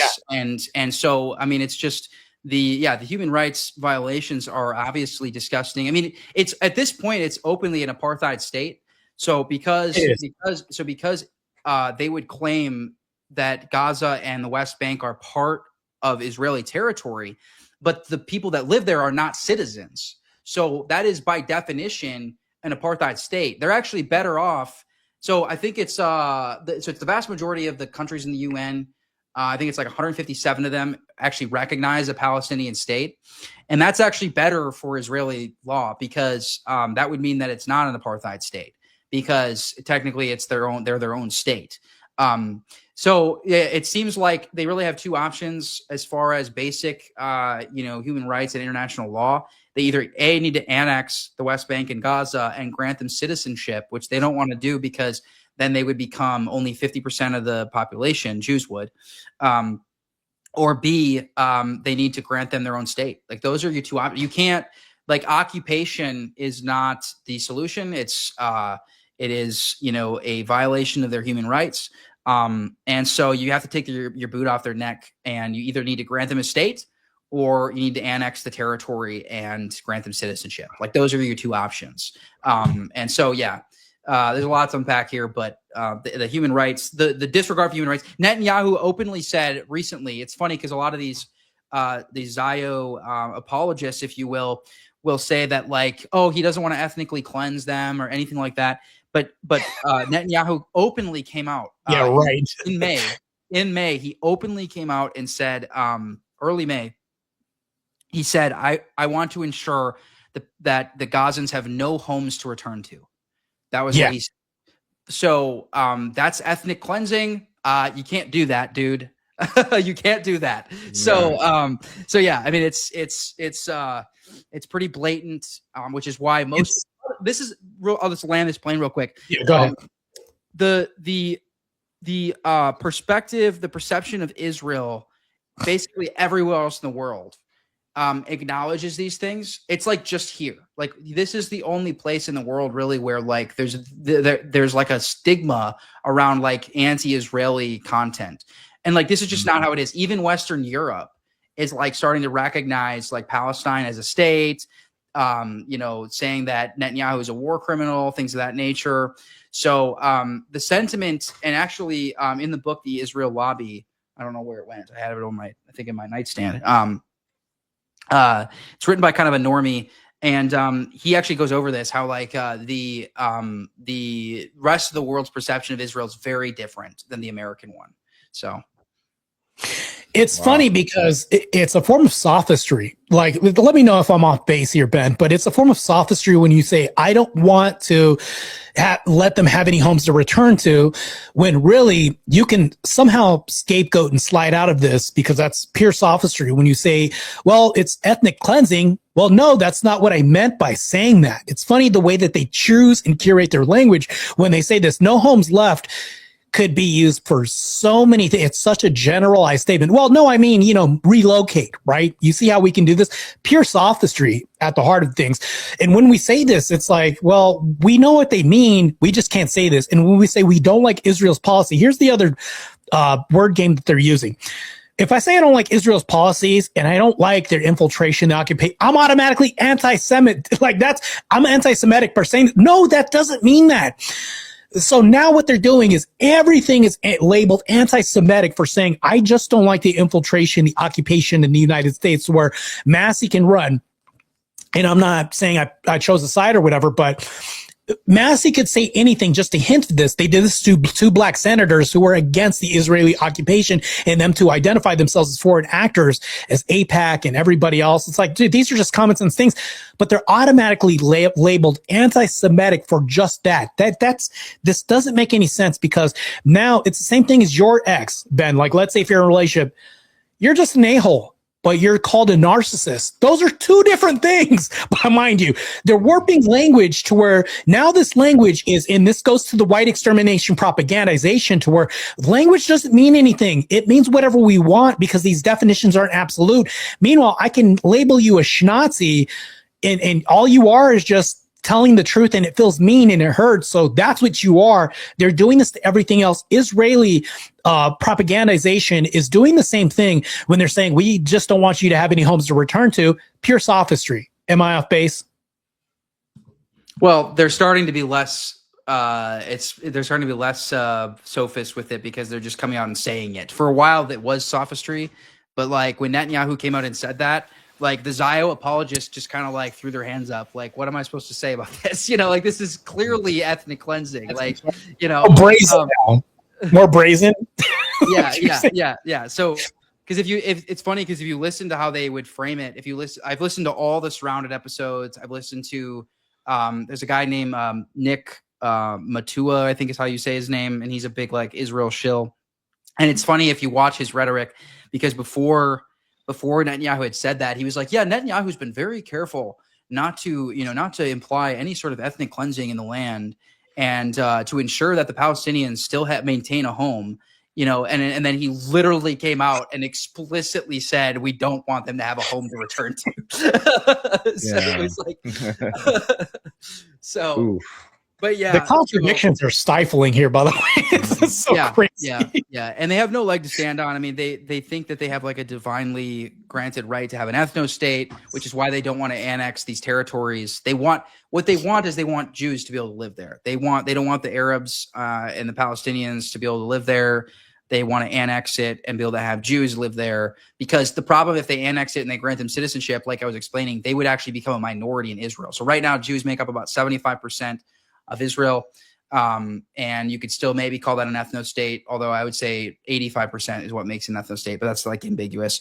But if they annex them, because the population in West Bank is about 4 million, and then Gaza, of course, is 2 million, and the vast majority of those are Arab. So they wouldn't be able to consider, it wouldn't be an ethno state anymore. It would be, it would be actually over half Arab.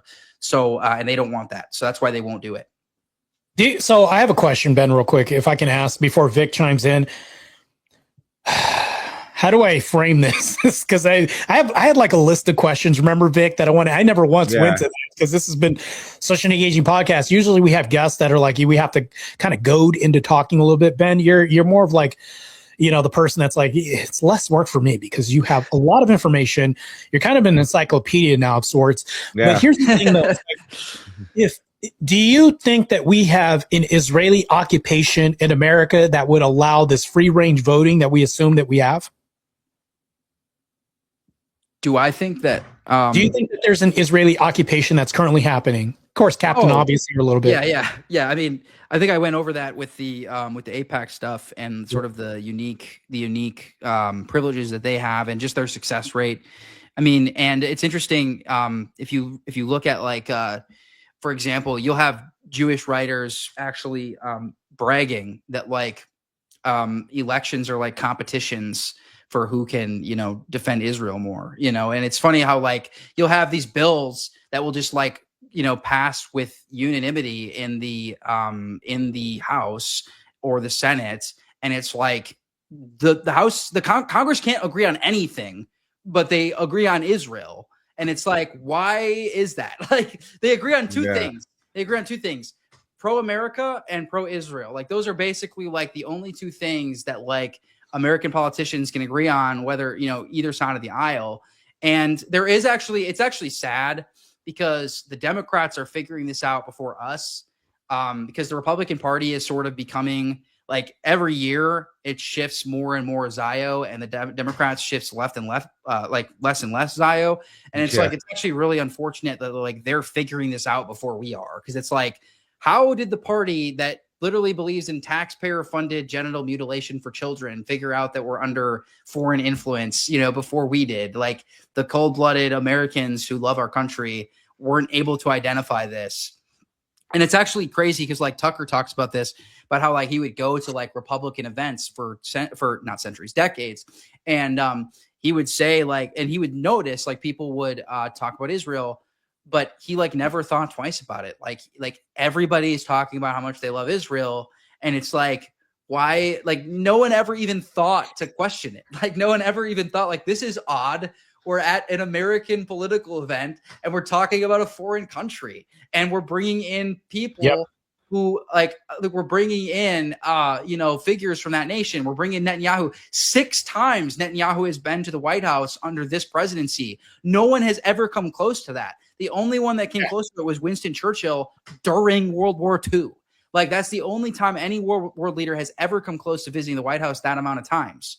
So it's just very evident, very obvious when he's pulling his chair out for Netanyahu and things of that nature. Because here's the thing, like, Trump is a diva. Like, that's what doesn't make any sense about any of this, is like, Trump is a diva. No one tells Trump what to do. But like, yes, man.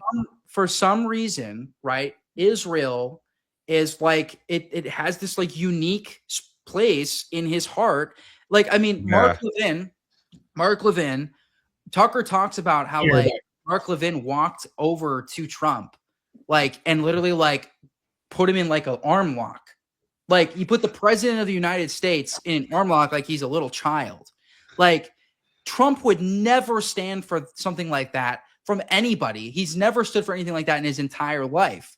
So it just begs the question of like, why does he put up with it? Why does he put up with it? And to be honest with you, I don't quite understand. I don't quite understand why. You know, it's like the State Department openly admitted. So the State Department released a document like a month ago, and openly said that and Marco Rubio also said this explicitly and then backtracked later on. But the State Department released a statement saying that the reason why we got involved in Iran was over Israel. They literally admitted this openly in a State Department document.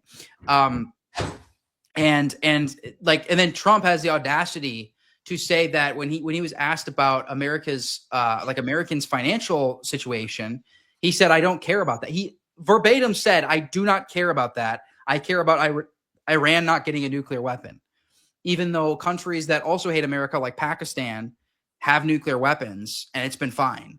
So it's like the fact that you would dare say you don't care about America's financial problems. All you care about is a foreign nation.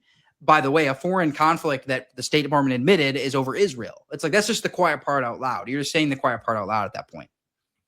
Yeah. And the funny thing about this is like, if you go to Israel, Vic, like, I can say this out loud because I'm not quiet about it.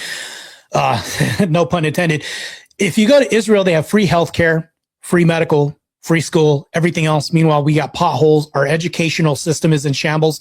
Our healthcare system is in shambles. Everything else is, we're suffering here. Gas is going up. But meanwhile, Israel is sitting pretty. So when Ben brings up the per capita thing, like $700 some odd dollars, I'm not going to try to be exact here, ballpark figuring here, but it's like, to me, there's a lopsided exchange that's happening here. And I'm just going to call it what it is. Israel is a parasite. We are its host. And when people talk about this, it's like people could say, well, that's going to be just unoccupied by anybody else and the Hormuz and everything else. I'm like, just let the sand people fight. That's just my opinion on this. And if you let them fight, a very interesting thing will happen. I think that this will happen. And I've stated this before in this conversation.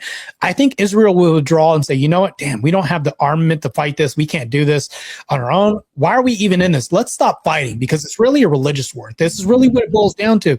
And to jump from that tangent to the tangent that I'm going to jump onto, this religious war is being fought in the United States as orthodoxy is taking a surge, right? Another entity is also taking a surge, which is pointing towards Antichrist. It's literally Israel. Hey, people are going to hate me for saying this. Maybe my channel will get nuked for saying this, but they're literally promoting and propping up the Antichrist. So, and when we're fighting to try to bring orthodoxy into prominence, because we have new catechumens booming, right? We're struggling to try to find positions for priests to come in. That's literally where we're at. Ben will probably agree with me on this. But also another thing is setting prominence, where Israel, like, remember what I said, Kentucky is a new part of Israel. Like, that's the way it reads in the publication. We're having this war. So we have an ideological war. That's why we need people like Ben, people like me who are debating in the trenches, and even people like you, Vic. And when people say debate doesn't change anything, trust me, the term orthobros is being thrown for one specific reason. It's because we have people that are overzealous and want to jump in and debate. The same way that Ben talked about is like these people that are like, oh, there's an anti-white propaganda thing. I need to fight this. So there's an overcorrection and they get called snazis and all this. And Ben, what he's doing is toning it down a little bit. I'm trying to kind of lead a certain way to say, yes, we can acknowledge this, but I don't want you to do an overcorrection where we're doing this with our arm. What I want you to do is acknowledge this and combat this. We need competent people to be in the trenches, because, Ben, I'm going to be honest with you, these trenches are empty. There's nobody out there fighting with us. We need more people behind you who are competent and who have permission from the church to do this. I don't have permission. That's why I don't debate theology. I'll destroy them and everything else. But that's the thing, though. That's neither here nor there. We need fighters, because there's an ideological war at hand, a religious war that's being fought right now that nobody's talking about. And all of this leans also towards, part and parcel towards, this white extermination propaganda as well, too. It's built in. It's baked into the pie. That's where we're at. Yeah, absolutely. I think particularly, an Orthodox perspective is definitely needed. For those of you who are wondering, so the document I was referencing, April 21st, released by the State Department, literally says the United States is engaged in this conflict, referring to Iran, at the request of and in the collective self-defense of its Israeli ally. So openly admitting, the State Department openly admitted that the reason why we're at war with Iran is over Israel. Anyways, I mean, this is one of the reasons why I'm trying to focus on politics. I love debating theology too, but I think that there's a need for Orthodox voices in politics. I think there's a ton of debaters in theology, and so that's why I'm interested particularly on the immigration issue and the Israel issue. Those are sort of the two main fights for me that I'm kind of trying to get into. So yeah. So I'm with you in the same regard. I'm not familiar with the debating politics, but I dipped my toe in last night and absolutely eviscerated my opponent. But because of that, I now have this fervor, right? This new fervor. Well, these catechumens that get into, they're inspired by the Andrew Wilsons, by me, by you, other people. They get into this, and I do want to offer a word of caution. Study church history. Take your time. Don't get overzealous and get in here, because what's going to happen are two things. You're going to burn out, and then it's going to drive you further away from the faith. I've seen this happen. People get in there, they get overzealous, and then all of a sudden, it's teetering off. It's like, that was cool. That was my orthodoxy phase. Avoid that. We need to go away from this. Take your time. It's not going anywhere. It's here to stay, and it's ramping up, but I don't need you ramping up to where you're going to be burnt out. The second thing, too, is we want to prevent this overcorrection that Ben talked about here. It's like, yeah, I hate it. Now I hate you. We need to prevent this. Like, we're trying to fight an ideology, not a specific person. And I get that there's two distinct things that we can talk about here. But anyways, I'll throw it back to you, Ben. These are things that we need to be cautionary of. As far as me doing debates, I'm trying to get better, because I realize that the enemy is this ideology. And I need to think about the results and the outcomes of what I'm doing in this debate. Are people being edified by this? Are they learning from something in this? Because I don't do debates. Like, if I debated Ben, I'm not trying to change his mind. I'm going to be honest with you. I'm not trying to change your mind. But there are people at home that are watching the debate between you and me, whether or not maybe an apple cake could be a thing, which I've never heard of in my life. And you could say, well, it's disgusting. I don't think that should be a thing. We're debating something very simple like that, right? Well, there's a fence sitter at home that hasn't picked a side. I'm doing this to change that person's mind. Yeah, 100%. Yeah, it's always about the audience. Very rarely are you going to change the mind of the person that you're actually debating. So that's what I've always told people. It's like, you have to understand that. And also, like, I usually generally like match the energy of who I'm debating. So like, if they're combative, I'll be combative. If they're chill, I'll be chill. Like, you know, I don't have any interest in picking a fight. You know, if somebody, you know, if I'm going to defend the church, I just went on David Wood's show with my buddy Nick, and we were addressing. It was actually hilarious because it was like. Wait, I got to hear about this. Go ahead. Let's dive into this. Go ahead. Yeah. By the way, I do got to run here soon, so maybe like just a couple more minutes here. But So basically, everyone saw the whole thing with David Wood. He's been attacking the Orthodox Church, and so my buddy and I. So Andrew Wilson went on and just absolutely like ripped into him, like just absolutely cooked him. And then so he kind of like reset himself, and he started to dig up all this stuff about like Jay and try to like expose Jay and things of that nature. And then and then after that happened, Nick and I went on to basically like refute. So he was like live reacting to a needgod.net video. And basically, like, Nick and I were just like refuting that line by line with him. And he was actually very genuine. Like, he was very, like, his whole persona from like when he was on with Andrew to when he was on with us was like totally different. And like I think there's a place, there's a time and place for both. But like, he was like super genuine. He was like asking us genuine questions, things of that nature. So it actually was like a very edifying conversation. So yeah, I do think, I mean, I get DMs pretty much every day from guys who are inquiring and, you know, are impacted by my work. And so, you know, I definitely think it's undeniable that what we're doing is making impact for sure. Okay, we've got a couple of minutes left. We did have a question from the audience that I'll allow real quick.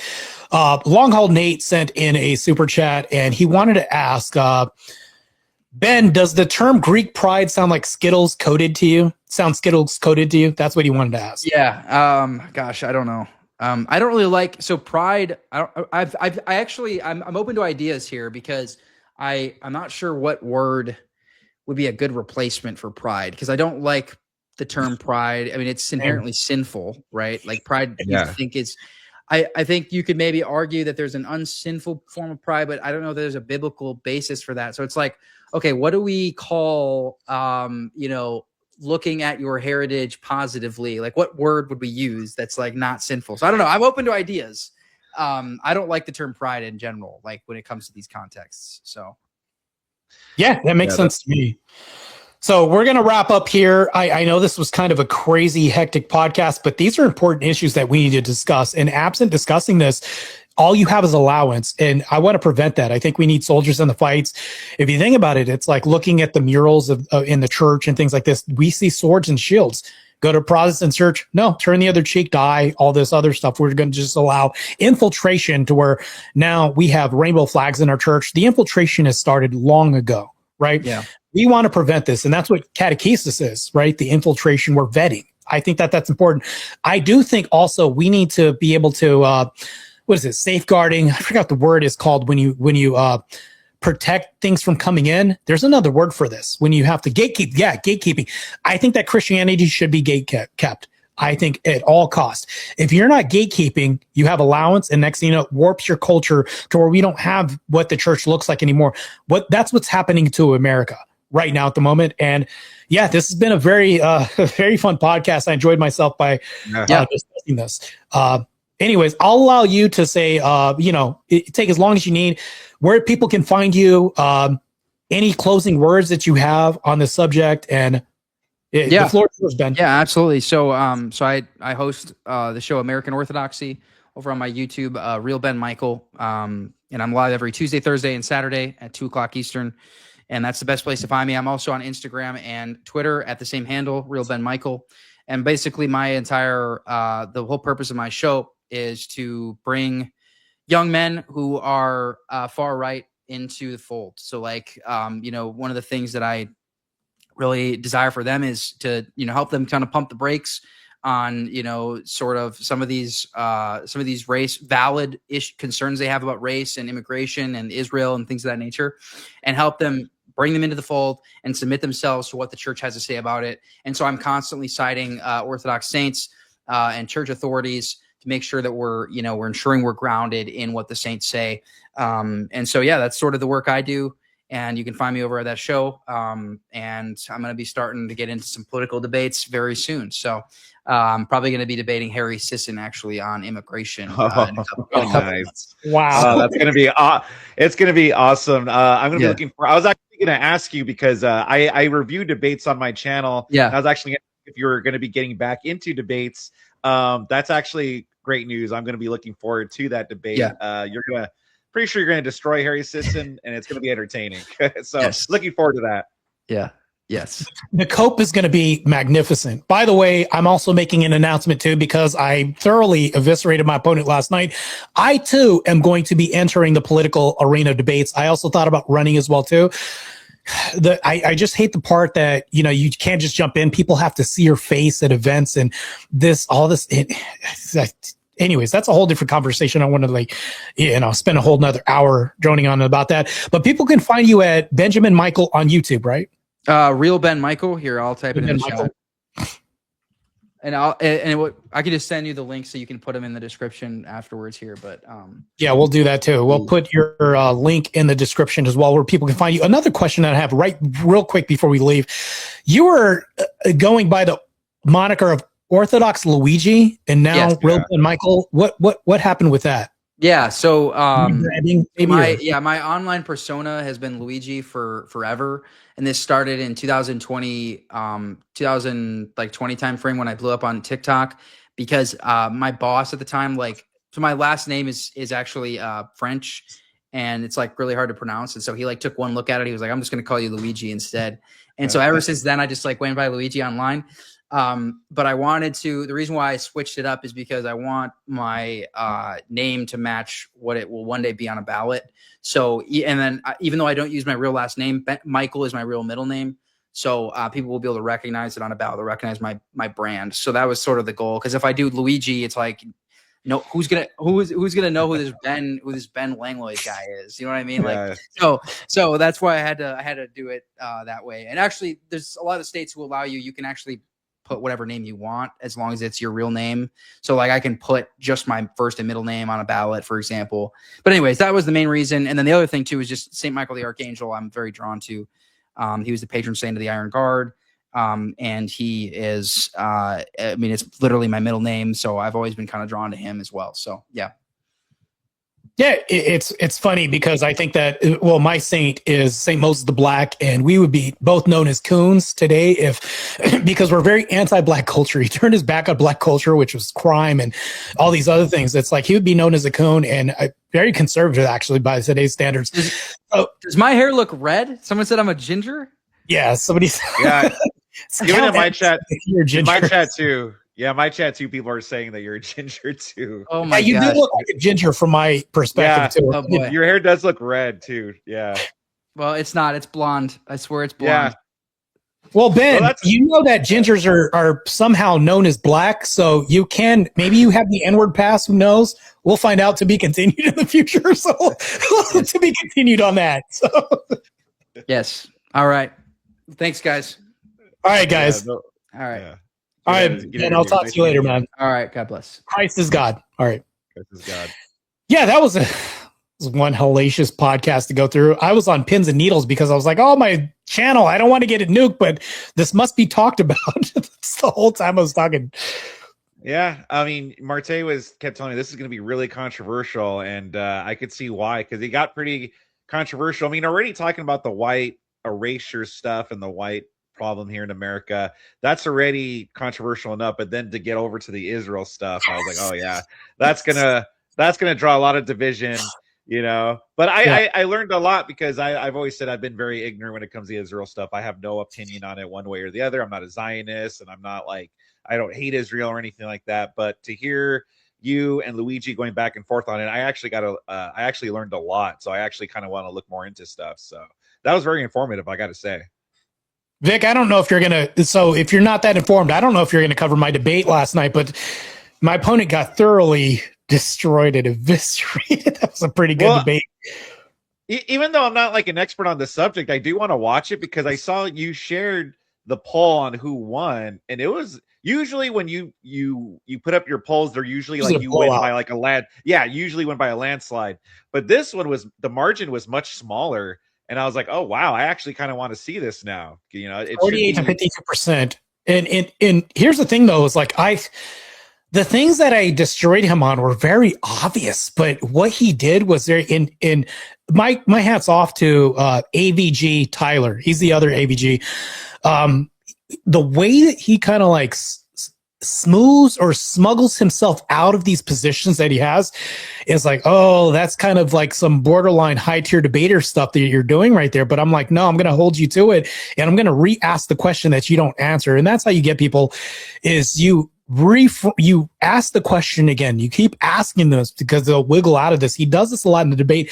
But what I did was I took this stance to the very non-politically aware person in this debate, and I turned it into bite-sized portions and explained how grotesque these acts were, like talking about the SA with the dogs on people and how we were bought and you can pick your pony that you want for these political races, and how this was like I breadcrumb people to the eventuality of how Israel isn't really an ally, how they're kind of like parasitic and we're the host, and use that language to where in this debate, even the layperson and political awareness could be like, oh, that makes sense the way that Marte broke this down.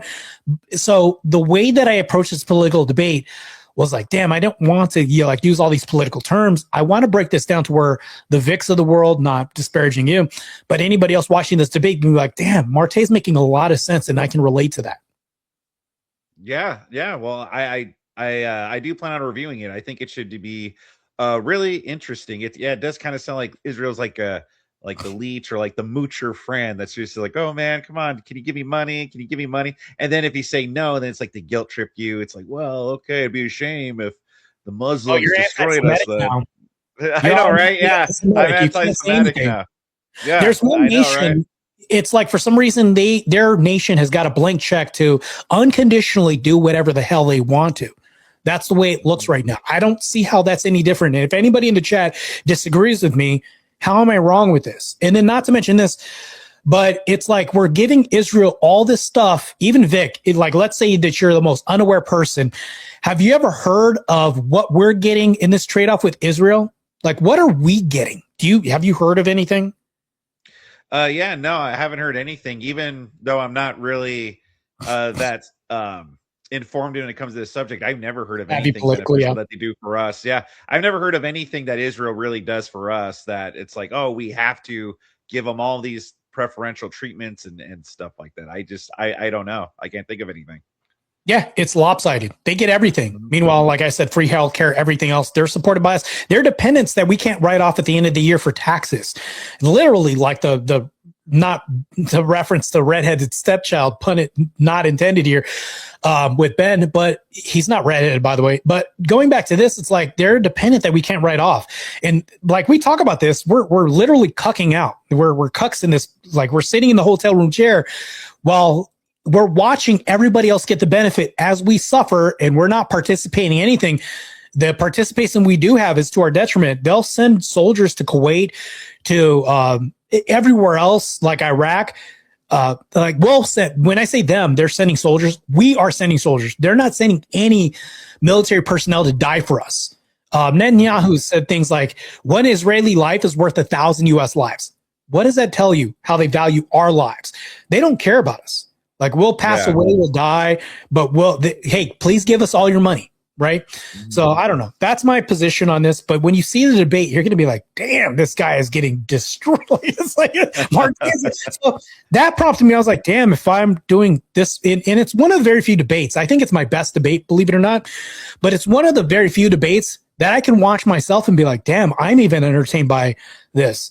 So I think I'm going to be pursuing more politics and debates in the future instead of race things and like, these other little social things, because I think it's really important and nobody's engaging from a Christian perspective, let alone an Orthodox perspective, into politics. Well, Andrew's doing that, but Who else besides Andrew? There's very few of us. So I'm going to start dipping my toes in the political waters and doing more debates doing that too.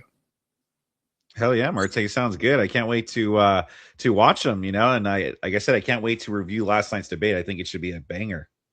Bro, it is. Like I almost want to review it, my own debate. There's no other debate like people hear this all the time. They'll say, well, I hate hearing my own voice. You hear people say that, or I don't want to see myself on camera. Like there's this little revulsion that we have. This is the only debate that when I heard this, I was like, I couldn't stop it. Like I was like, oh, he got destroyed on that point. Oh, another. Damn, he walked into that one too. Like it was like one of those debates. And Tyler had told me, he said, this is my number one topic that I will study for. This is like my bread and butter. And I handed this guy his ass. In my own opinion, maybe somebody out there thinks I'm wrong.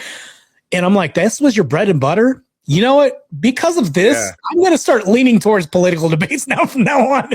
And but the Harry Sisson thing, bro, this is like a bombshell. I can't wait to see this debate. That's going to be exciting. Yeah, that's going to be good. Versus Harry Sisson. Wow. I haven't really seen much of Harry lately, like doing debates. So I don't know if this is like his first one back or what, but I don't know. I always like seeing those soy boys get destroyed. So it should be really good. And like I said, I've seen some of Benjamin's debates before. He's a good debater. So I think this is going to be good. I'm not going to like abandon the black debates that I do because I think that there needs to be voices like coons like me, the trash pandas of the world like me. And I lean into this because if they're going to call me this, I'm just going to lean into the trash panda mantra anyways. It takes all the power out of it anyways, this whole, disparaging comment, Uncle Tom's and stuff like that. Yeah, whatever. We just witnessed a guy that Andrew debated on X called Uncle Tom. He really leans into this. It's like, that was also another debate you can review too. Uncle Tom versus Andrew debate that happened on X today. So it's like, there's a black populace of us that wants to be more educated, more well-spoken, and we get bastardized and demonized for having the sense to have more education or try to appear more intelligent and learn more. Yeah, it's crazy. Exactly. But there needs to be a populace of us still fighting this rhetoric because we're fighting such an ideological war of cultural overlap, like the blacks that are tearing down our culture. And then this J occupation that's like, I have to say J because I can't say it. It's crazy. Ben was going off the handle with saying, he was saying Jew, like he was saying the actual word. He said the other N word of the salute word. And I'm like, bro, like you're like, now I have to vet this. Vic, I'm going to send this video to you at the end of the night, or if you can get this, and then kind of like have your app or whatever this clean the language just so that we can monetize. That'll be good. Yeah, I could do that. I was already going to do that already because I was going to re-upload this to my channel. I appreciate that, bro. I'll get a copy as well too. But this is crazy. Vic, any final words? How was the podcast for you, man? I had fun, man. Like as you said, these are very important things to talk about. So I'm glad that we all were able to have this conversation. And yeah, man, that's what I like about the woke autopsy is that we're having these conversations because they need to be had. I was thinking that woke autopsy is dead on arrival. And the only reason why I actually did this is because it was an interesting topic. And I did this more for me. And it's going to sound really selfish, then like the fact that I may not get enough viewers for this. Cause when we do like the junk food podcast, there's way more viewers that watch that, more people that stick around and stay tuned. But when I'd done woke autopsy, it was like, bro, like 2 people, like this would be disrespectful if I had Mickey Rourke come on and there was like, bro, you should like this. But you understand that was my viewpoint, my perception. I don't want to bring somebody that's like Jean-Claude Van Damme or somebody else on the podcast and be like, bro, you showed up to that one? This is 2 people watching. That was like, that's what I don't want, bro. And then like no super chats. But this one, people are super chatting. I'm like, damn, maybe we'll keep it alive and woke autopsy's not on live support. Who knows? But if anybody else views this on Vic, your end, I want to hear feedback from your audience and my audience, whether or not people want to keep it or leave it. Let's be real. I will say too, like I got more people watching for this one too than the last few. I think sometimes it takes time. Like the Rollo Tomasi one did pretty good on my channel. It didn't do too well on my channel. That's why. That was another reason why I was like, damn. And then the Yelena Popovich one, the producer of 50 Cent's movie, Yeah. And I'm like, so I'm going off of my channel too, and I'm just like, bro, what the hell's going on here? Do people just not want to see these issues? And then when I asked, the things were like, well, Marte, you're making this all about you. Well, maybe to some degree because we have to host this, but I do talk a lot. I do have a big mouth and just spurg a lot. I do that from time to time, but whatever. It's a work in progress, man. But I think it's improving. Another thing I want to start doing is sharing shorts from the podcast and stuff around, get more people exposed to it. I think that'll help out a lot too. So speaking of which, are we gonna do another junk food hour? Because that's fun. That's gonna be next week, and somebody has to purchase Jake's headphones. We're gonna have Vic's hot mic. So that's also going to be served up, and we're going to have extra fries, which is like, remember we had like Chuck Norris. So we got, yeah. Well, so the next French fry that we have, if you want to order extra fries, is Elliot Page, and it's going to be freaking hilarious. Like, you want to order the extra fries, and that's only $5. I don't charge a lot for extra fries, but in order to order Vic's hot mic or Jake's headphones that are really upset and emotionally damaged, that's like a $20 super chat. If you want that, those are still up for grabs. You can pay for the frustration of their devices when they deal with people who have severe TDS and everything else. That's called Vic's hot mic once again, and Jake's emotionally damaged headphones for seeing the liberal propaganda that we see on this podcast, which means that they have to suffer through it and watch this and emotionally damage their microphones and headphones if you guys want to pay to see that. That's hilarious. Hey, yeah, dude. Yeah, it's true. I can't wait for that. I can't wait for that. Can't wait for that one. Can't wait for the next episode of Woke Autopsy, brother. So let's do this. Yeah, the next guest, the next topic I'll tell you about, it's going to be probably even way more controversial than this one. So hold on to your seats. And the guest that I'm looking at, I'm not going to tell you. It's going to be another surprise guest. Well, not to you, but to the audience. Yeah. Yeah, you're probably going to want to see that. If you guys want to see this, comment underneath this. If you guys want to see another Woke Autopsy, that's going to let me know whether or not this holds any value to you or not. Yeah. Leave your comments down below. Give us your opinions on Woke Autopsy. Any improvements that you would like to see. Yeah. And so that way we can make the show the best that it could be. This is for you guys. This isn't for us. Like, I want to bring content that's different from anything else, from the Panelverse or anybody else. I want to bring outside forces to hear their opinions, people that you don't normally hear, because what happens is we bring on like the Dusties and everybody else, or the detractors and stuff, and we recycle the same freaking people. What I want to do with Woke Autopsy, and this is my premise, Vic, tell me if you agree with this or not. I want to bring in fresh new blood, people that you don't normally hear from, which is like, damn, he's never in these spaces, but I want to bring people in these spaces that we don't normally hear from, and these controversial opinions and things that we really do care about, or even walk a tightrope with things that, are you sure you can talk about this? That's what Woke Autopsy is at the heart and function of our foundation. And that's why I brought Vic in, because Vic has a really good voice. He's almost a savant when it comes to criticisms and commentary. That's what he does on his channel. But that's what I want to do with Woke Autopsy, is merge the two worlds together and bring in fresh new blood and voices. Yeah. Hell yeah. I agree with that, man. It sounds good to me. Like I said, I enjoy doing the Woke Autopsy. If you haven't watched the Woke Autopsy, any of the past episodes, you could go to Marte's channel, or you could go to my channel. I actually have it in a playlist on its own, so you could see through our past guests. There are a lot of interesting guests with a lot of interesting stories to tell, all having to do with basically fighting the culture and promoting the culture that we want to see back in our country. So there you go. Well, on my channel, it's members only, to be honest with you. So it's like, well, maybe you guys didn't want to see that, so I put it into members only. You got to be a member to see it on mine. But if you want to see it, maybe not members only, go to Vic's channel. You can go ahead and check it out for free. Me, it's non-EBT. Everything else on my channel is EBT. So fill up the EBT card and super chat if you want. By the way, we're going to have another junk food podcast. I'll try to upload when that's going to happen. And I'll talk to you, Vic, about when we're going to set it up on a Tuesday or Wednesday. And Jake Varr will be a recurring guest, as well as Vic, too. Trust me, the next episode is the stuff I got lined up for the next episode is going to blow your mind. You're either going to throw your mic across the room or the headphones. So either way, it's going to happen. Vic's hot mic is going to happen, or Jake's headphones, whether or not you buy it or not. But that's also going to be an exclusive. Also, extra fries with Elliot Page is going to be on the next episode, too. So we had Chuck Norris. Now we got Elliot Page in the next episode. That's going to be very crazy.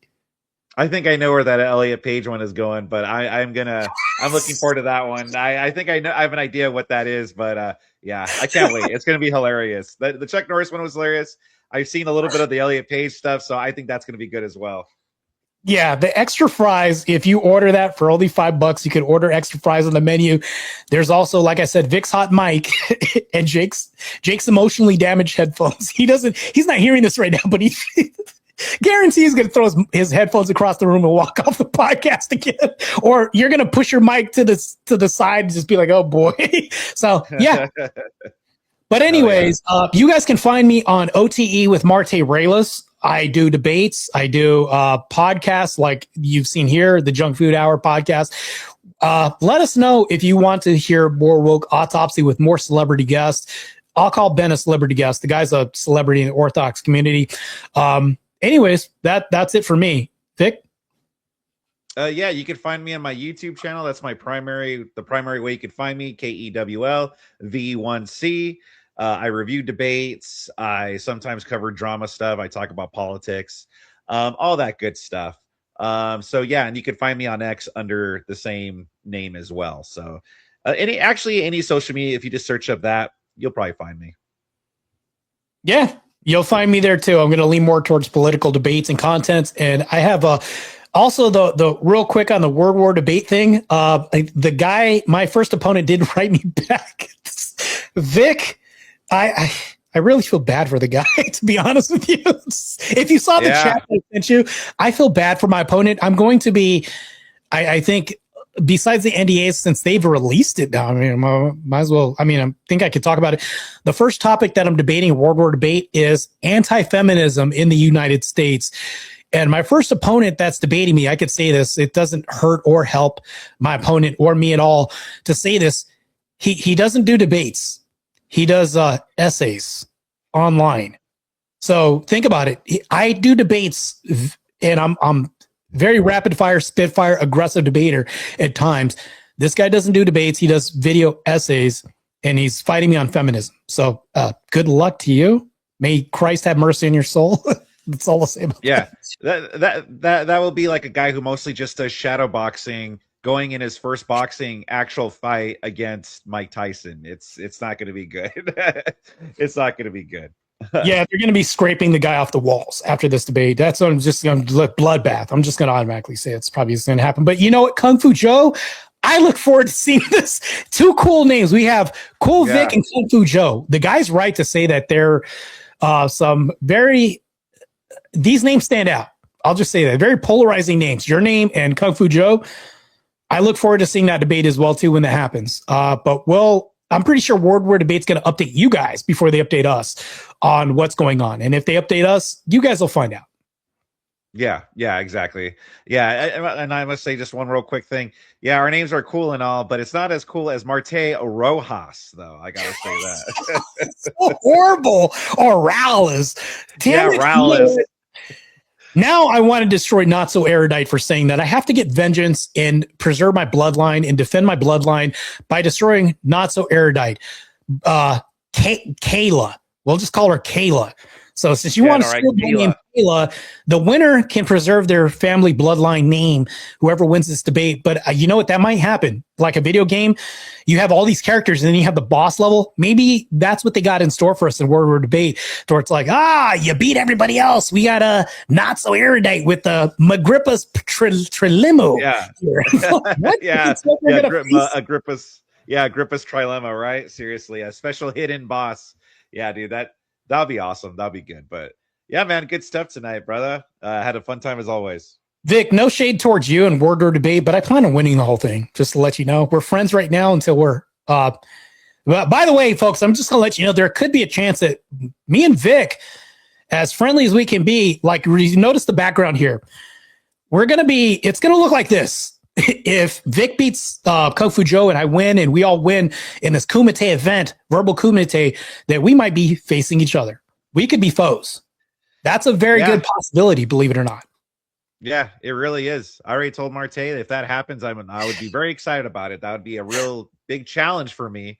And I think it would be awesome. I won't hold back. I know he won't hold back. So if that happens, all I got to say is may the best man win. I can't underestimate you, because if you're surviving this long in Newsom's California, your immune system and defense system, whatever that's accumulated to in debate, like, oh God, I can't underestimate you for sure. If you've lasted this long in California, damn, yeah, there's some toughness to you, bro. Exactly. Yeah. Don't underestimate me. Can't do it, man. All right, that's about it. I'm going to wrap up because I have fried chicken waiting for me and a watermelon drink. Not to be stereotypical, it's delicious. My melanin compels me to do so. But we're out. Talk to you next time. We'll let you guys know when the next episode of Woke Autopsy happens. If it happens, comment below whether or not you want to see it dead on arrival or return. Mm-hmm. Yeah, exactly. Let us know, guys. Have a good one, everybody. All right, take care, guys. Christ is God. Christ is God.